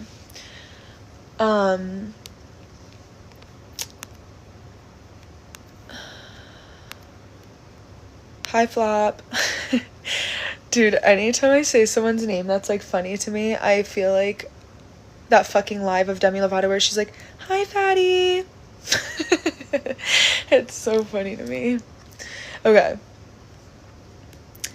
I'm sorry. Listen, girl, though, like, I'm trying to do this more often. The PayPal thing's temporary. I'm just having an issue with my actual account. PayPal's, it's good. It's good in the sense that it is international and all that. But, like, when you have a problem with PayPal, you have a fucking problem. Like, they are very difficult to work with, and they have you running in circles with AI. Like, it's very, very hard to find resolutions with PayPal, especially quick ones. They love taking days. So you guys can take payments instantly. Why can't you find solutions instantly? Thank you, Sophia. Yes, I just haven't been... It's not that I haven't been inspired. I think with celebrity stuff, like... The celebrity stuff is because it works. Like, the strategy of posting about celebrities works because people care about celebrities. And I'm not gonna act like I'm, like, some fucking pick-me and I'm so different. Like, of course I'm, like, sometimes interested in tea. But, like, I don't really care what's going on with celebrities. I just know that it works because it's what people are interested in, and it gains traction. The same way that, like, you know, when I post about the Super Bowl, that usually does really good because people really care about the Super Bowl. And I'm not here to knock what anybody cares about. That's not bad. But a lot of times I feel like I'm taking requests and it's, like, not sheer interest of mine, which is okay too. Like, it is my job. But I'm more interested in collective astrology of, like, what the vibe is, where we're heading, what we're doing. But I don't know, a lot of people just don't care about that. So, and that's okay too. But, like, I don't know, and I care about people. That's why I like doing these. Like, I care about impact. But I will still do celebrity predictions. Like, when there's something where I'm like, oh, it's lip balm. Everyone says that. Everyone in my life makes fun of me. It's like, you need, like, I'm always like, can somebody hand me my chapstick? And they're like, your fucking glue stick. I'm like, yeah. Okay, Sapita. Please tell me I'm saying your name correctly. And thank you for sending your information already. Okay. My sweet Sapita. Okay, beautiful. Glad I'm saying it. That's, like, something I take very seriously, is making sure I'm saying people's names right, because I'm not about to have a bitch read my life and be pronouncing my name wrong. So, thank you for confirming. 1997, stand up. 5:05 a.m.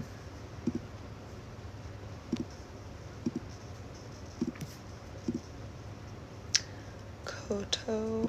Let me make sure I'm typing this right.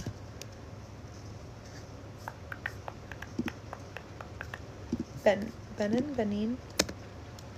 Okay. Cool.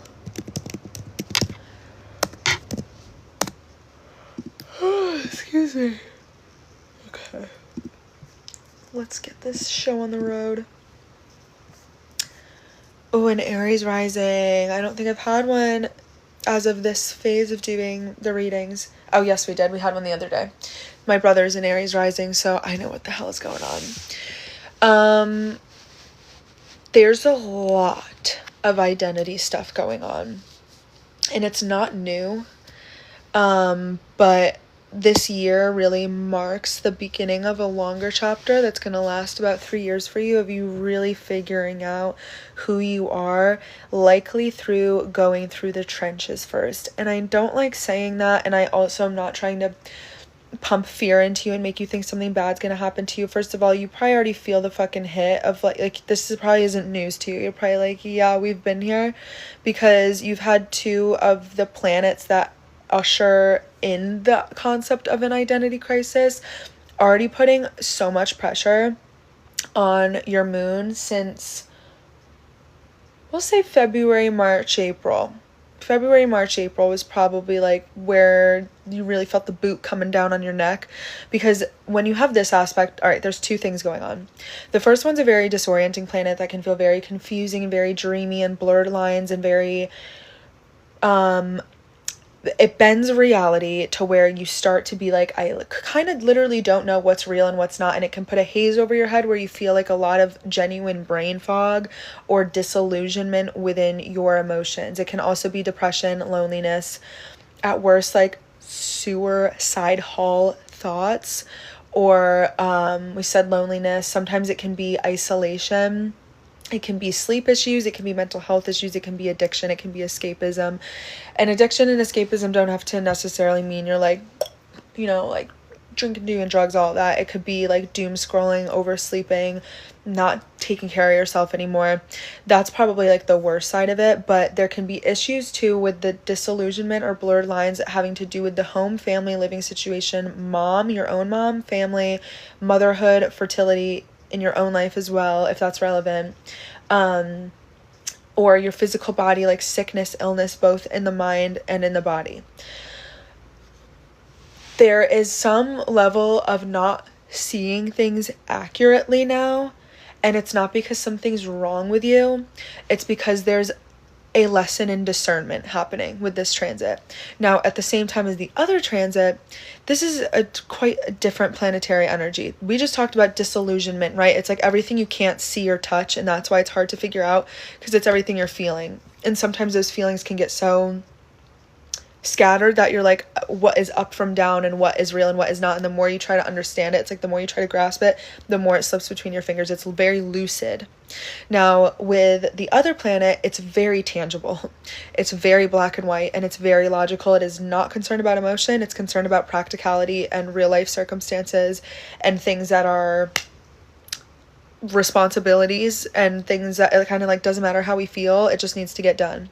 So when you have that in a hard aspect to your moon, this is usually like where life's beating your ass a little bit. This is usually where it's like one thing after another. You take 2 steps forward, 10 steps back.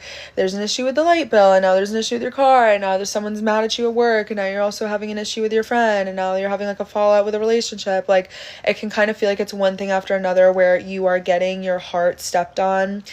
And it doesn't have to be through the lens of heartbreak, but rather through like feeling, this is such a random example. On Club Penguin, okay, there was a website called Club Penguin, and if you didn't play it, there was a game, you're a fucking penguin, okay? And there was a game where you would have to catch bags of coffee beans outside of like a delivery truck. And the whole concept of the game, please stay with me here, is that you could only carry like 5 bags on the penguin's shoulders before he like collapsed underneath himself.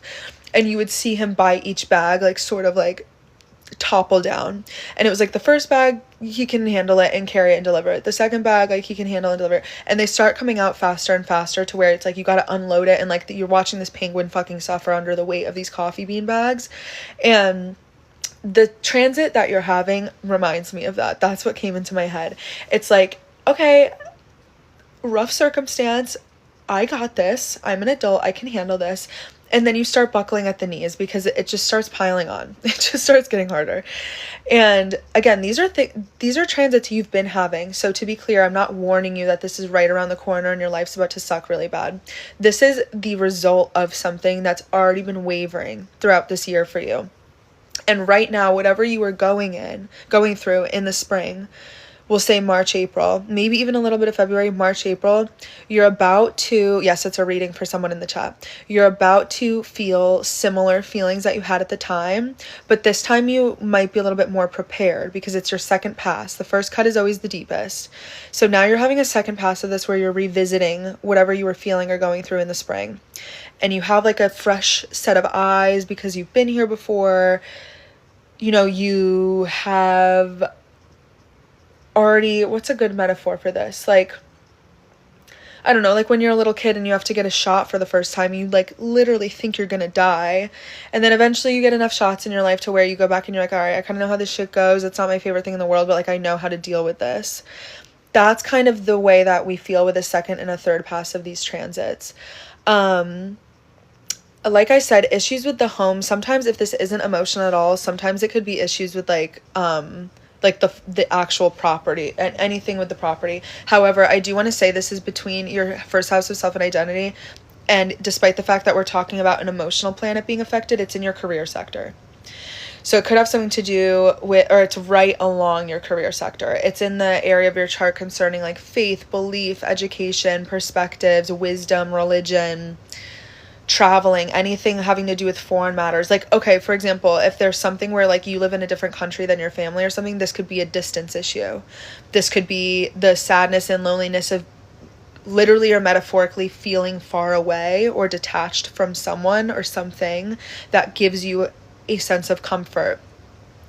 Like this is likely to be feelings that are a result of a circumstance rather than you just like randomly starting to be like depressed. Like it's usually a result of something.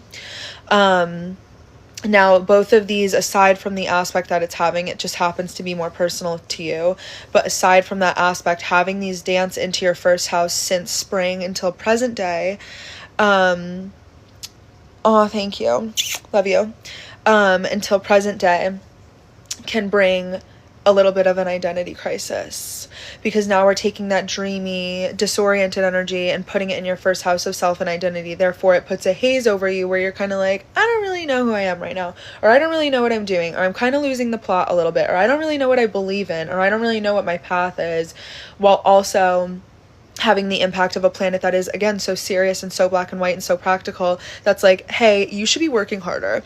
You should be hustling more. You can rest when you've succeeded. You know, it can just, it's two very different energies beating on you at once.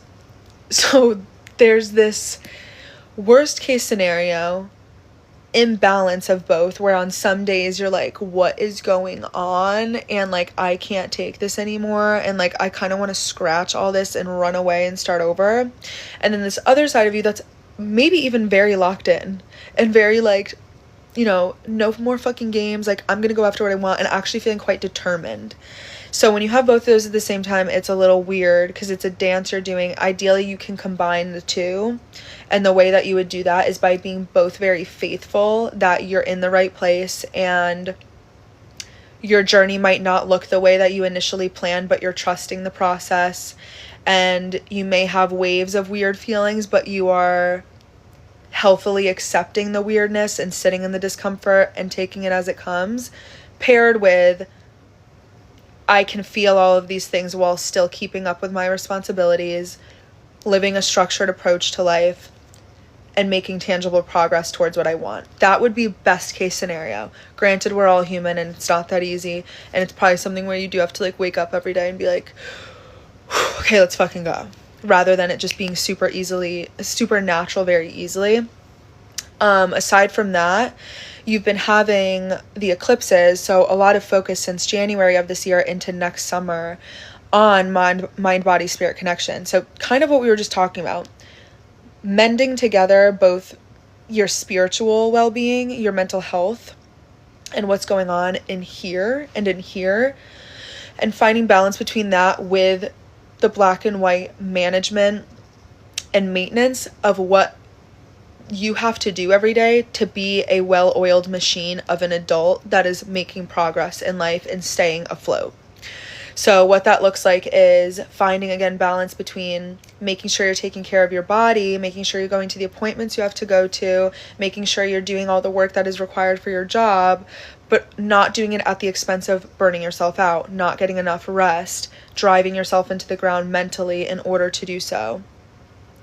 And vice versa. Like, you don't want to be too spiritual that you abandon your real life responsibilities. You don't want to be too woo-woo and dreamy and trusting the vision right now that you like quit your job on a whim and like impulsively think you're gonna like somehow like, you know what I'm saying? Like, you want to blend spirituality with practicality now. That's the goal.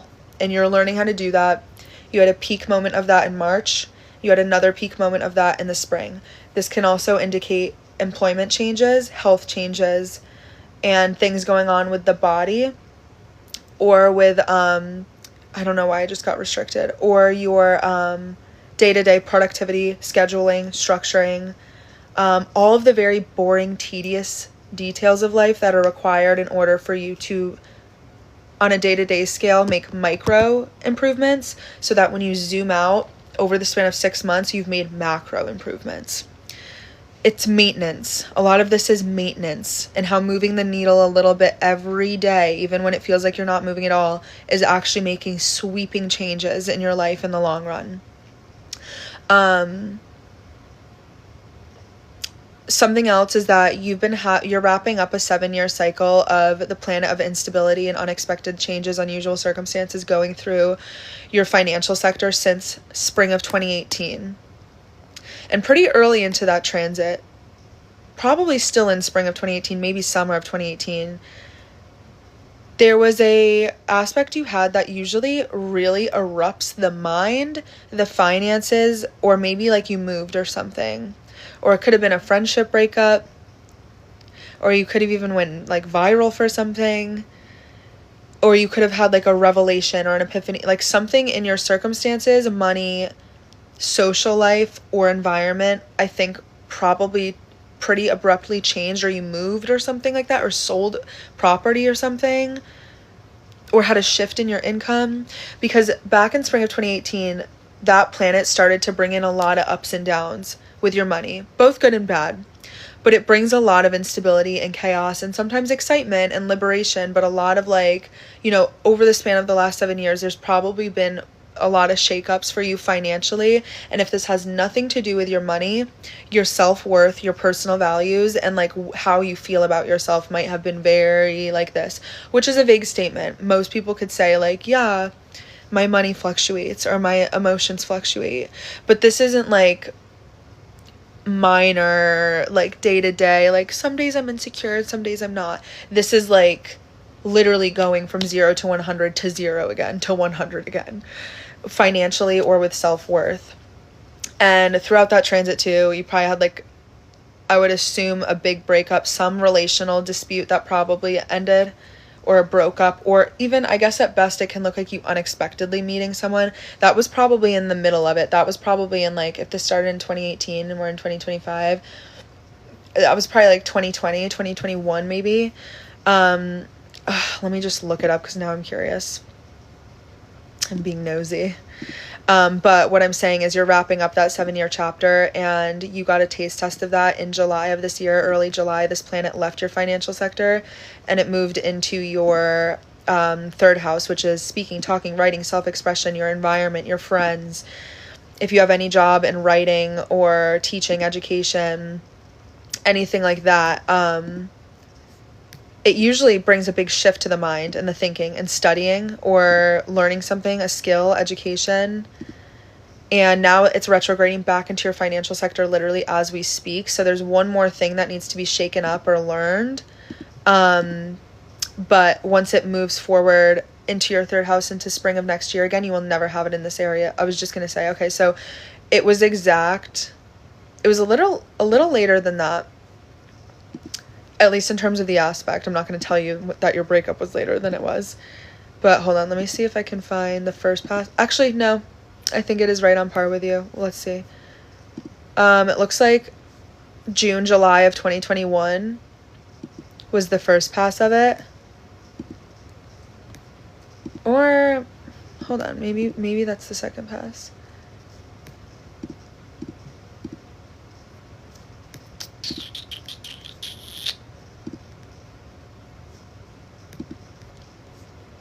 Yeah, June, July 2021, and then I think you had it again in November of 2021. June, July 2021, November 2021, and then the final pass you had of it going over your Venus. So again, this would be a breakup, a liberation of some sort, maybe major change in finances or relationships. April 2022 was the third and final pass you had of it. But that breakup in 2020, it was actually in a square to your natal Uranus, which is usually when someone has their first identity crisis, coming of age identity crisis, where they're like, everything that made sense up until this point in my life, like, no longer makes sense, and I have to, like, change the plot right now, and that's usually through a breakup. I actually had mine during a breakup as well. But I think that's what I'm gonna leave you with in terms of, like, current day, like, literally today. November, this month. Wait, hold on.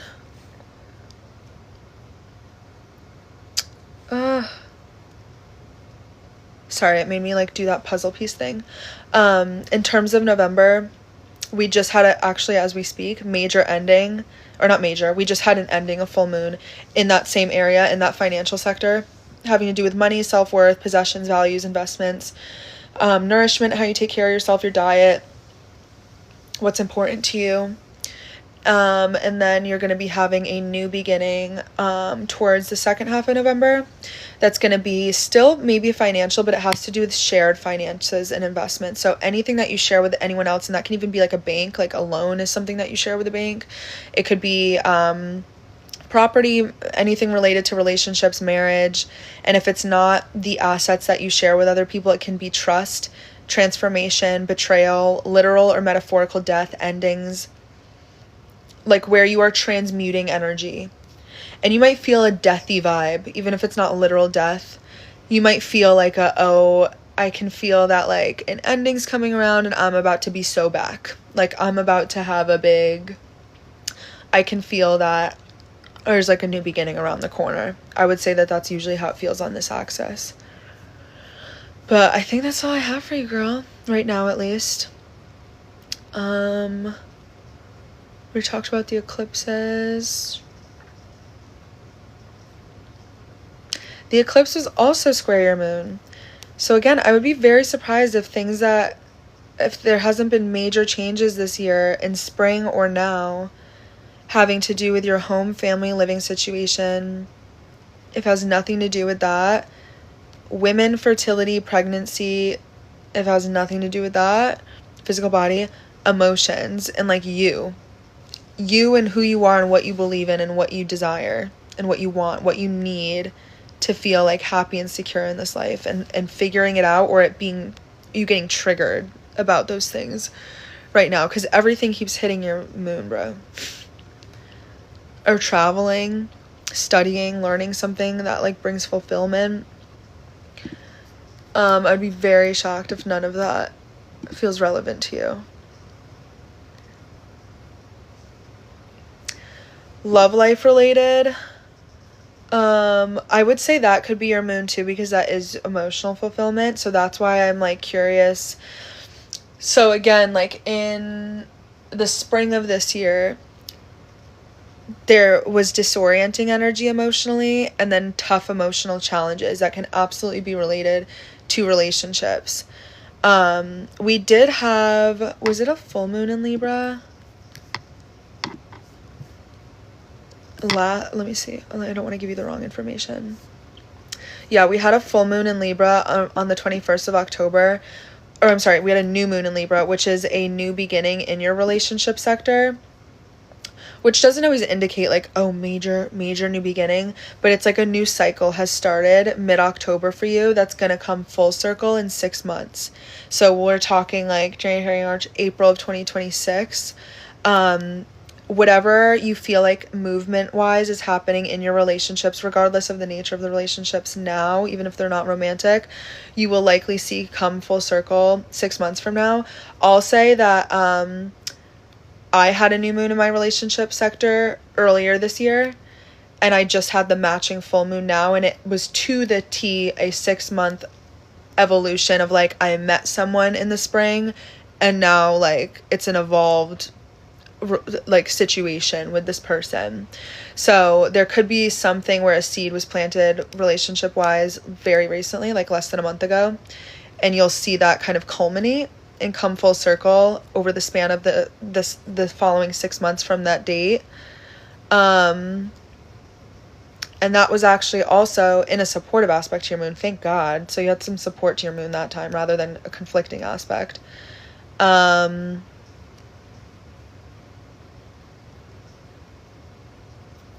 What month are we in?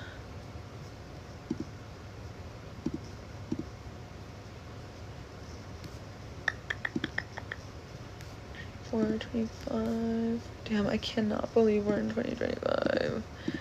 Let me see if anything's touching on your Venus.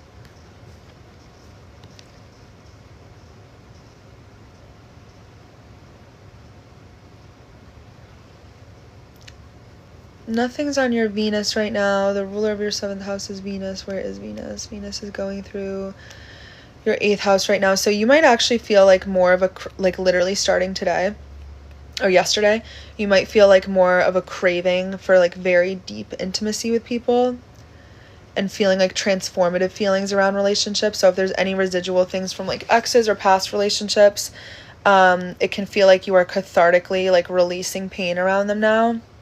If you're in a relationship, there can be a deepening of those things currently. Oh God, my hair just got stuck on my bracelet. You can feel a lot more of a sexual craving currently. I'll say that too. Everything went through your 5th house in August or so, like through the summer, July, August, September. I'm not going to say nothing can happen romantically for you, but there's no like very, very, very obvious romantic aspects happening for you currently.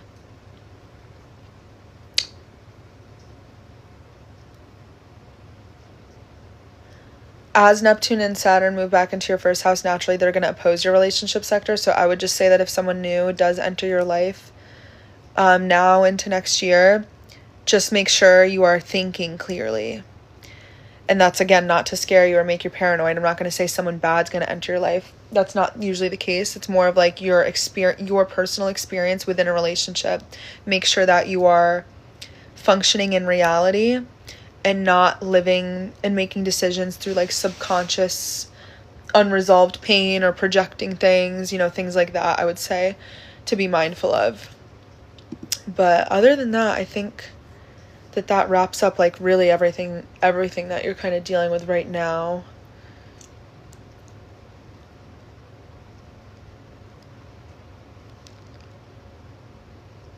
In a mini version, obviously. Where were my notes?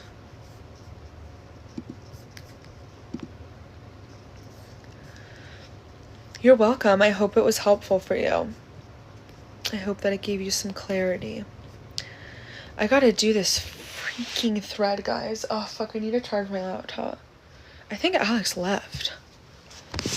I don't think she's sleeping here. And if that's the case, yeah, I don't think she's here. I would love to teach an astrology class. I wouldn't want to do it unless it was like really structured and like great quality and I'm gonna deliver. So because it's not, it's always on my radar. Like it's in the, it's in the notes of my goals that I have, but it's not my main priority right now and I wouldn't want to half-ass it, but you will know. Trust me, you will know.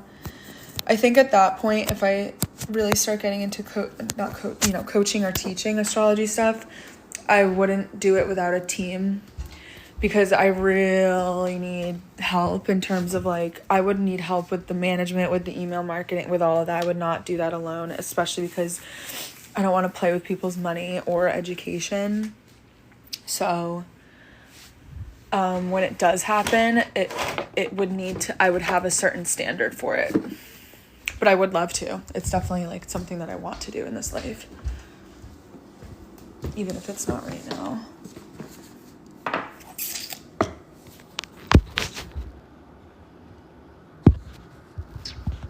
Oh my god, I look so pale. Fuck, and I meant to go tanning.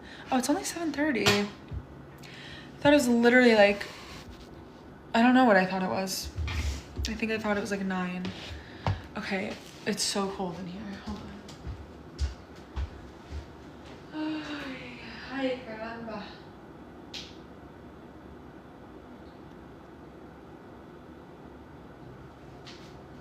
Okay. I need to pee really quick, guys, unfortunately. And then I want to finish this thread. So let me do that. Hold on.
Hold on, guys.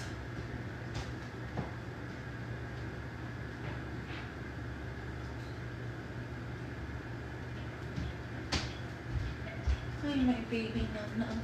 Should I have a glass of wine?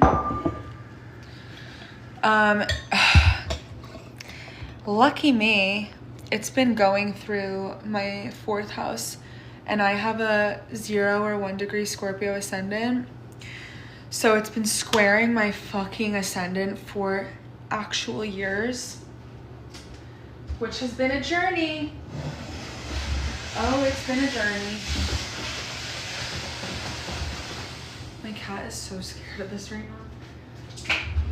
now. Nuggy, you have food, girl. Please stop. Stop bluffing.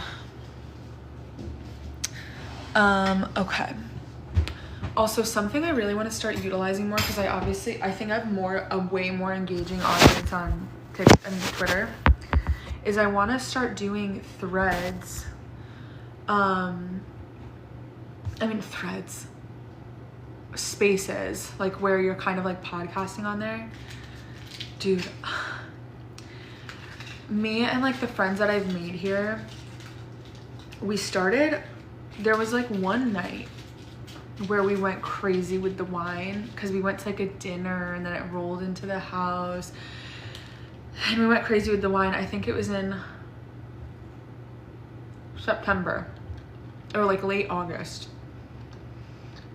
and ever since then that's all I drink. Like, obviously I'll sometimes have like a shot or something if we go out, like a vodka soda, but we've just been wining it up in the house. And I've been getting so fucked up. Like, I don't know why that's so funny to me. But like, every weekend, and we're like, bro, we have to stop with the wine. Bottles of wine, it's so bad. And a wine hangover does not feel good. I feel like I get bad scaries from a wine hangover. And such bad headaches.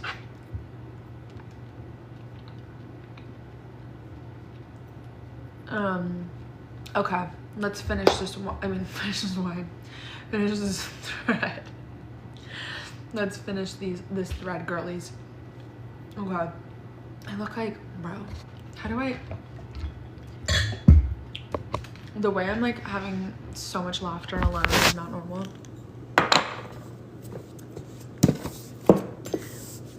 I have a hot neighbor who has a girlfriend. And all the blinds to my windows are open right now, and I'm like legit gonna be embarrassed if he sees me. Well, no, I won't, but like he just has full view of me if he walks by right now. Okay, let's finish this thread. And you guys need to tell me if I'm wording things like a brain dead person, please. So I need to put these steps in order. This is the hard part. Keeping your goals and your awareness daily. I guess the first step, like really if I'm putting myself in that position that I was literally in 48 hours ago, so I don't know why it's hard for me to remember. The first feeling you have is like desperation, and that's the first thing you need to kill, is like feeling desperate and being like, oh my God, I need money, because that's what's gonna like repel it from you. So I think there needs to be an acceptance rather than denial, but that kind of goes against what everyone else tells you to do. I feel like everyone else is like, don't accept it, be delusional, and that like doesn't, I don't know, how do I need to put myself back in this position. First of all, I do feel low self-worth when I don't have money. Especially when I like literally don't have money. I'm like, oh my God, I'm a bum and I don't deserve to like hang out with people or do things or eat until I fix this problem. And that's not good, and not also like not a normal way to think about it. But that's how I feel. And so I know that I was feeling that a few days ago. And immediately for me, now this is where human design is important, because what works for me isn't going to work for everybody else. And immediately for me, the worst thing I could do, and what I know that does not work for me, is that I'm like, I immediately have to start working harder or like do everything I don't want to do for money. Never works for me. So typically what I do is I do get in my strategic brain where I'm like, okay, what's every source that every source that I could get money from right now that I could do now to like get what I need at least to get by. So I think of every way I've ever made money, and I'm like, what do I have at my disposal? Like working with what you got rather than searching outside of you. It's so good for you, Nat. A lot of it is surrendering. A lot of it is like letting the reins go. The tighter you hold on, the more it's not gonna work, at least for me. So we'll say step 1 is keeping your goals and your awareness daily. You have to commit to what you desire, and especially if you're an ADHD girly like me, the second something leaves your sight, you will forget about it. Therefore, you need consistent visual reminders via thought-action coordination, such as writing the goal down every morning, praying every night, visually tracking your monetary goal progress, or we'll just say progress, on paper every day.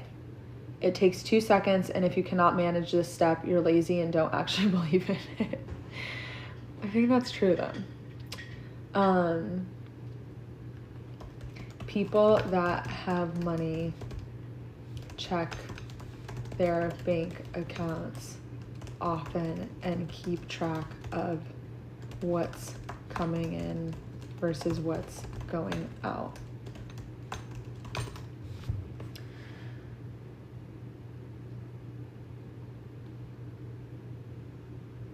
I feel like there's something to be said about removing emotion out of it. Because it is like a game, you know? It is a game.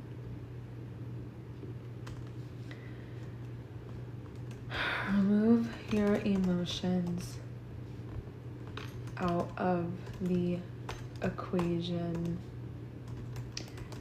and see money as a game, because it is.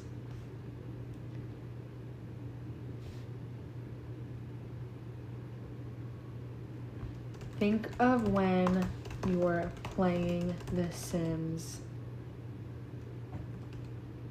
and you know it's going, or you know it costs what's the currency in Sims? It costs simoleon. That's funny. All right, I love this. Simoleons. Should I not do Sims? Should I do a different game? You know that it costs.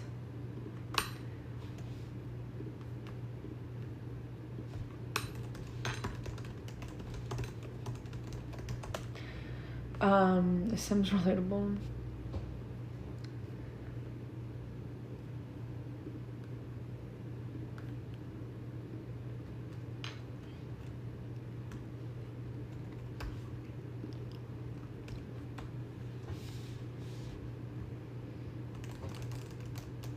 How do I need the people to understand this.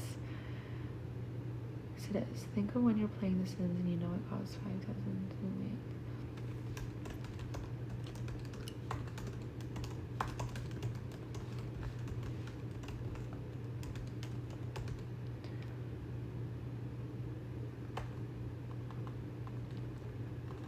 Maybe it's stupid to like use that as an example. I don't know, because that's kind of how I think about it. But this needs to be broad enough for the average person to digest it.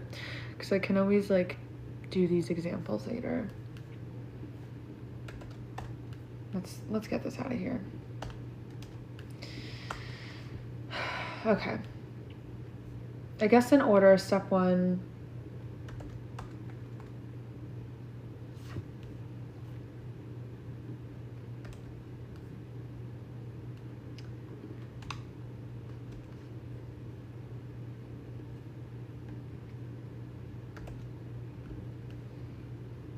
Step 1 is keep your goals in your awareness daily. Step 2 would maybe be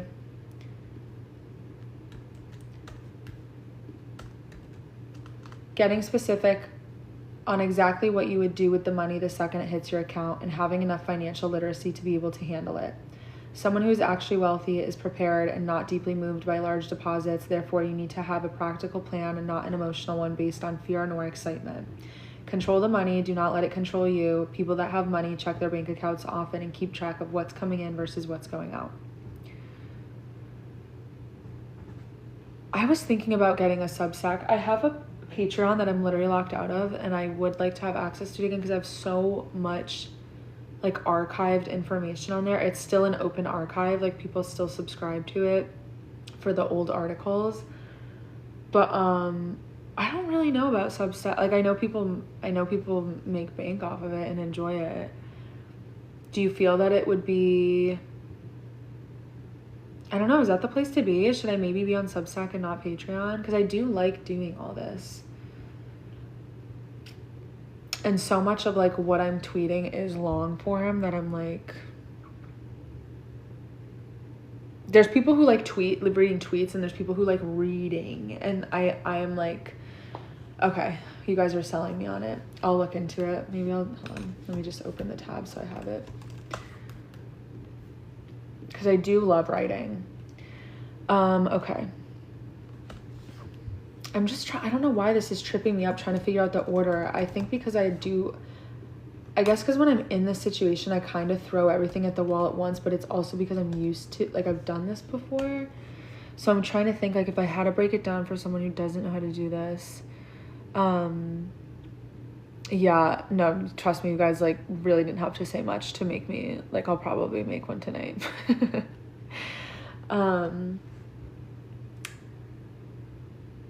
And you know what, too? Like, I have, like, I see people post articles a lot where I'm like, fuck, I want to read that. So I should just get one. Step 3, instead of acting as if, well, hold on.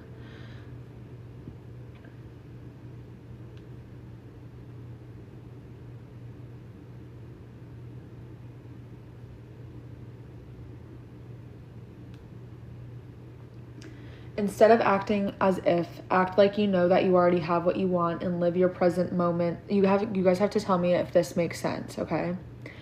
Instead of acting as if, act like you know that you already have what you want and live your present moments through the lens of nostalgia so that there is a fondness for your current circumstances rather than resentment, and that what you desire is already so familiar to you that it's not shocking to the nervous system. There's like a few different concepts in there all at once. And then under that, what I can combine is saying having gratitude and appreciation for your before as if you are revisiting the past with a fondness only the version of yourself who has evolved beyond it would have. Has evolved beyond.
You may think buying a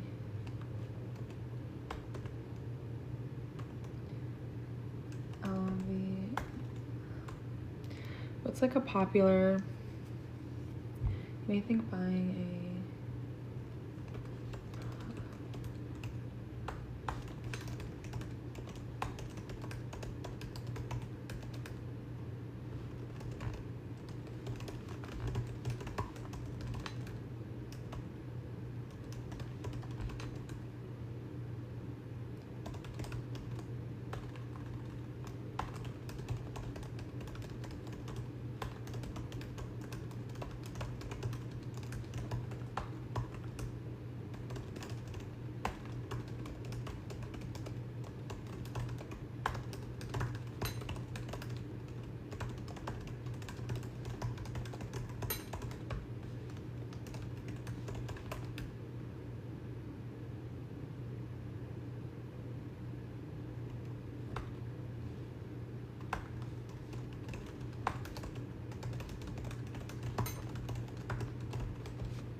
if you are reading this, you're already very conscious of the world is at your fingertips on this phone. You do not need to live beyond your means, but instead have appreciation for the fact that you have access to the things that you do have access to, as your current lifestyle is someone else's dream who's less fortunate than you.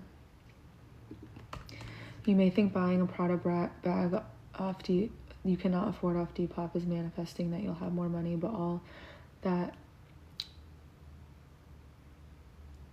proves, all that reflects is low self-concept as you're putting the bag on a pedestal to serve the purpose of feeling worthier than you do without it. The only difference is now you're in debt too. Okay.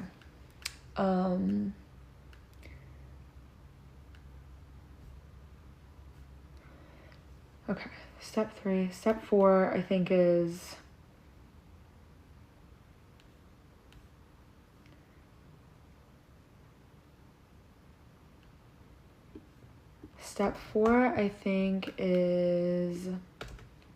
take the actionable steps to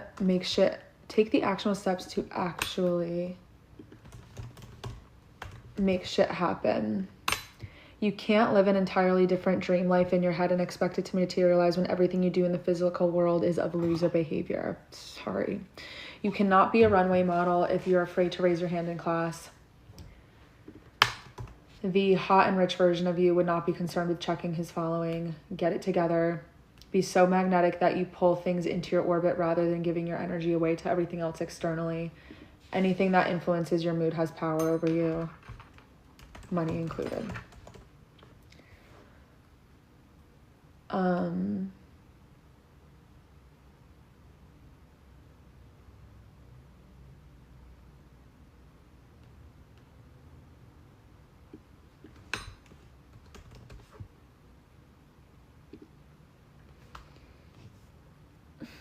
I would also argue that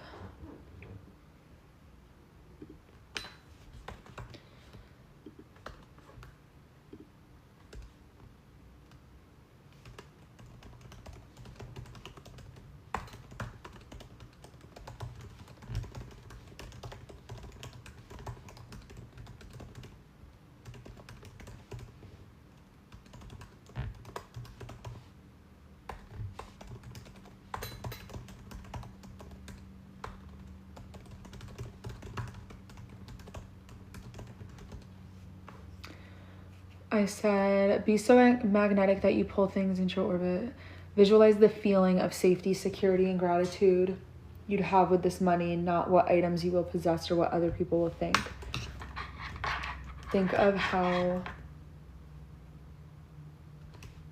much you can invest into your dreams, your family, and helping others. Step 5. I only want to do 5 because I don't want to make this too overwhelming.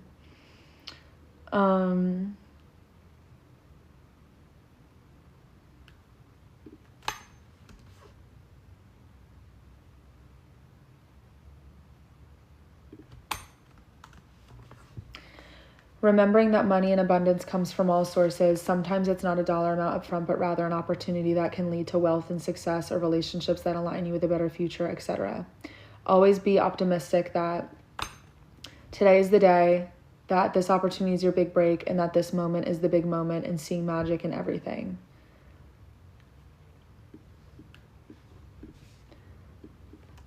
At every corner. Tell yourself your success story and see your current circumstances as the transitional point in your journey right before everything changed for you. This will bring a magical spark to what may currently feel dull and stagnant. A fun technique could be recording yourself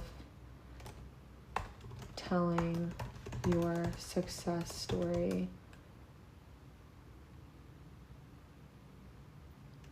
as if you're being interviewed or asked by someone who's inspired by you, by your transformation. Should we do transformation or story? Who's inspired by your... Well, I already said story, so we're not going to do that. Okay. I think each step is going to be 2 tweets. One that's the step and one that's to explain because people get fucking confused.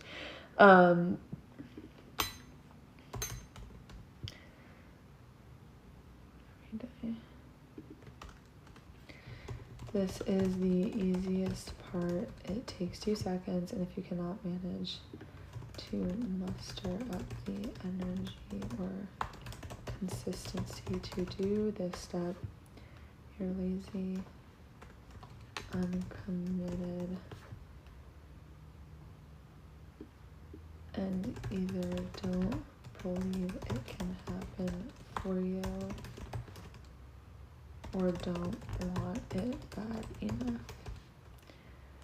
And if this is triggering, you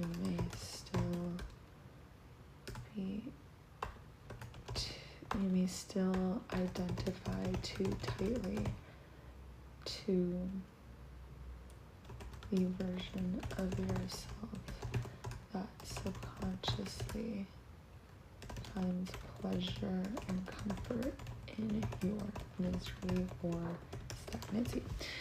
This is gonna piss some people off. Sorry. That was my cat. Getting specific on exactly what you want to do with them. People have all this for a fucking Twitter thread, bro. But I am gonna put it in a PDF and put it on my website. People that have money check their bank accounts often and keep track of what's coming in versus what's going out.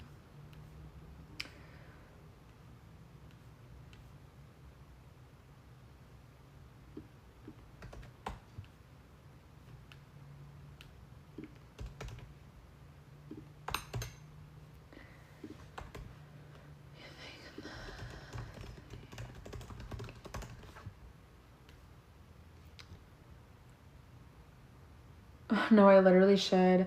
I just feel like I don't want to put it behind a well, I don't know. Like, the thing is, I want to incorporate more of this stuff into my work, but I do believe in free value and like setting up free value first so that you earn trust from people who like end up wanting to invest in you because you've already helped them for free.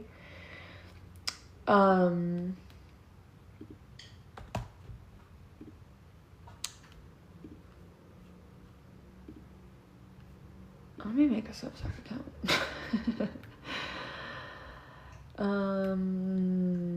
We'll do finance culture.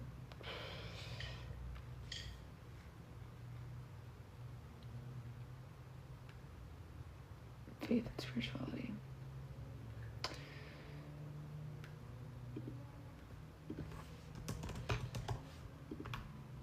Watch, it's gonna be like you already have a fucking account. Okay, never mind. I'm getting so sick of the YUNGKALEZ handle, but like I don't even know how to rebrand myself right now.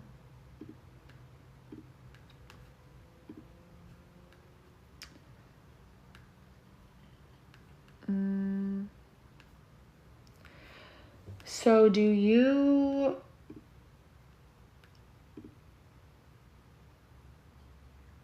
How do people make money off of this? Are you charging per post? Is it a subscription? Is it from ads? Let's see. More settings. I'll have to confirm my email.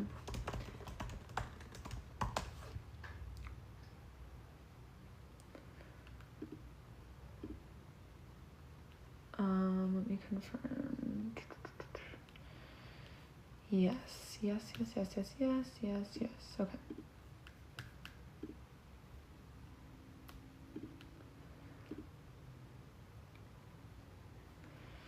Oh, see, this is the thing. I need to like do some research because I need to see what people are charging, what's appropriate, what's inappropriate. Like,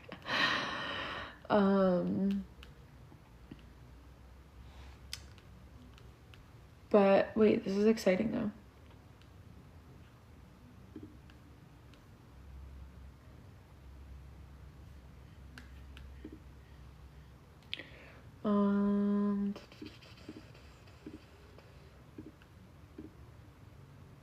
I could also post it on there, honestly.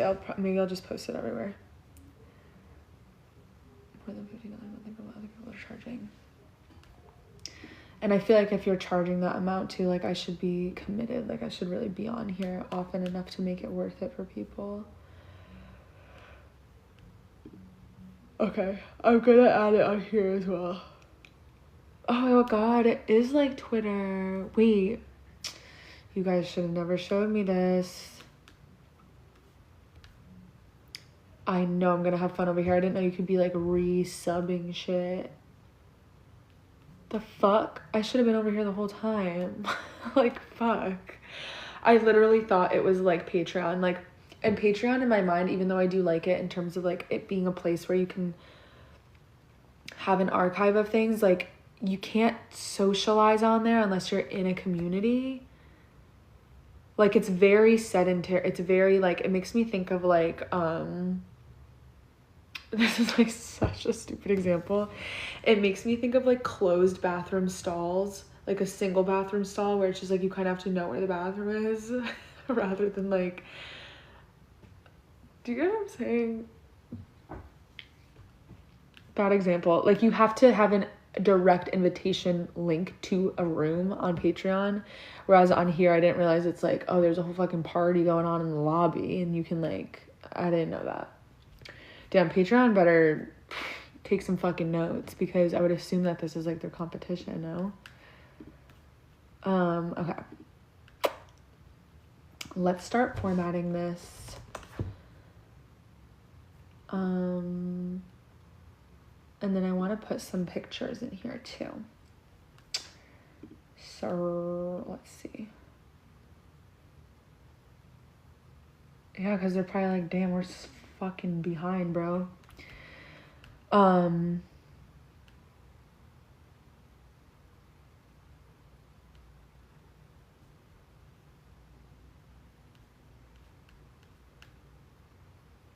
feel like I've been getting so much engagement the last few days. Thank fuck. Also, I don't know how people are making so much money on Twitter, because, like, I could have something literally get, like, 200,000 likes, and I made, like, $20. JK, there actually was a month where I made $200, and it was from a tweet where I said, sorry, I'm eating my 50th Reese's of the day. It was from a tweet where I said, I asked people to guess the sign of someone based off of like a scenario that I met them in. And I think that was what made me, that, and I might have had like another one that same month go viral, but I made $200 off of it. Meanwhile, that month I posted all the Drake shit and went so viral. So many impressions, so many, there was like 8 million impressions. So many quotes, all that. I made like $27. So I don't know how, there's no rhyme or reason, I swear to God. You would think that like written engagement, like quote tweets and stuff like that, replies would do best. And it felt like I kind of understand the reason why really big accounts like just repost the same fucking videos over and over again, because like I think it might literally be impression, like I really don't know what it is. Okay, let's do this. And then I may have to pause the live because we're just scratching everything in here, huh? Yeah. Because I'm gonna need to add some emojis and some photos. Oh, oops, didn't mean to do that.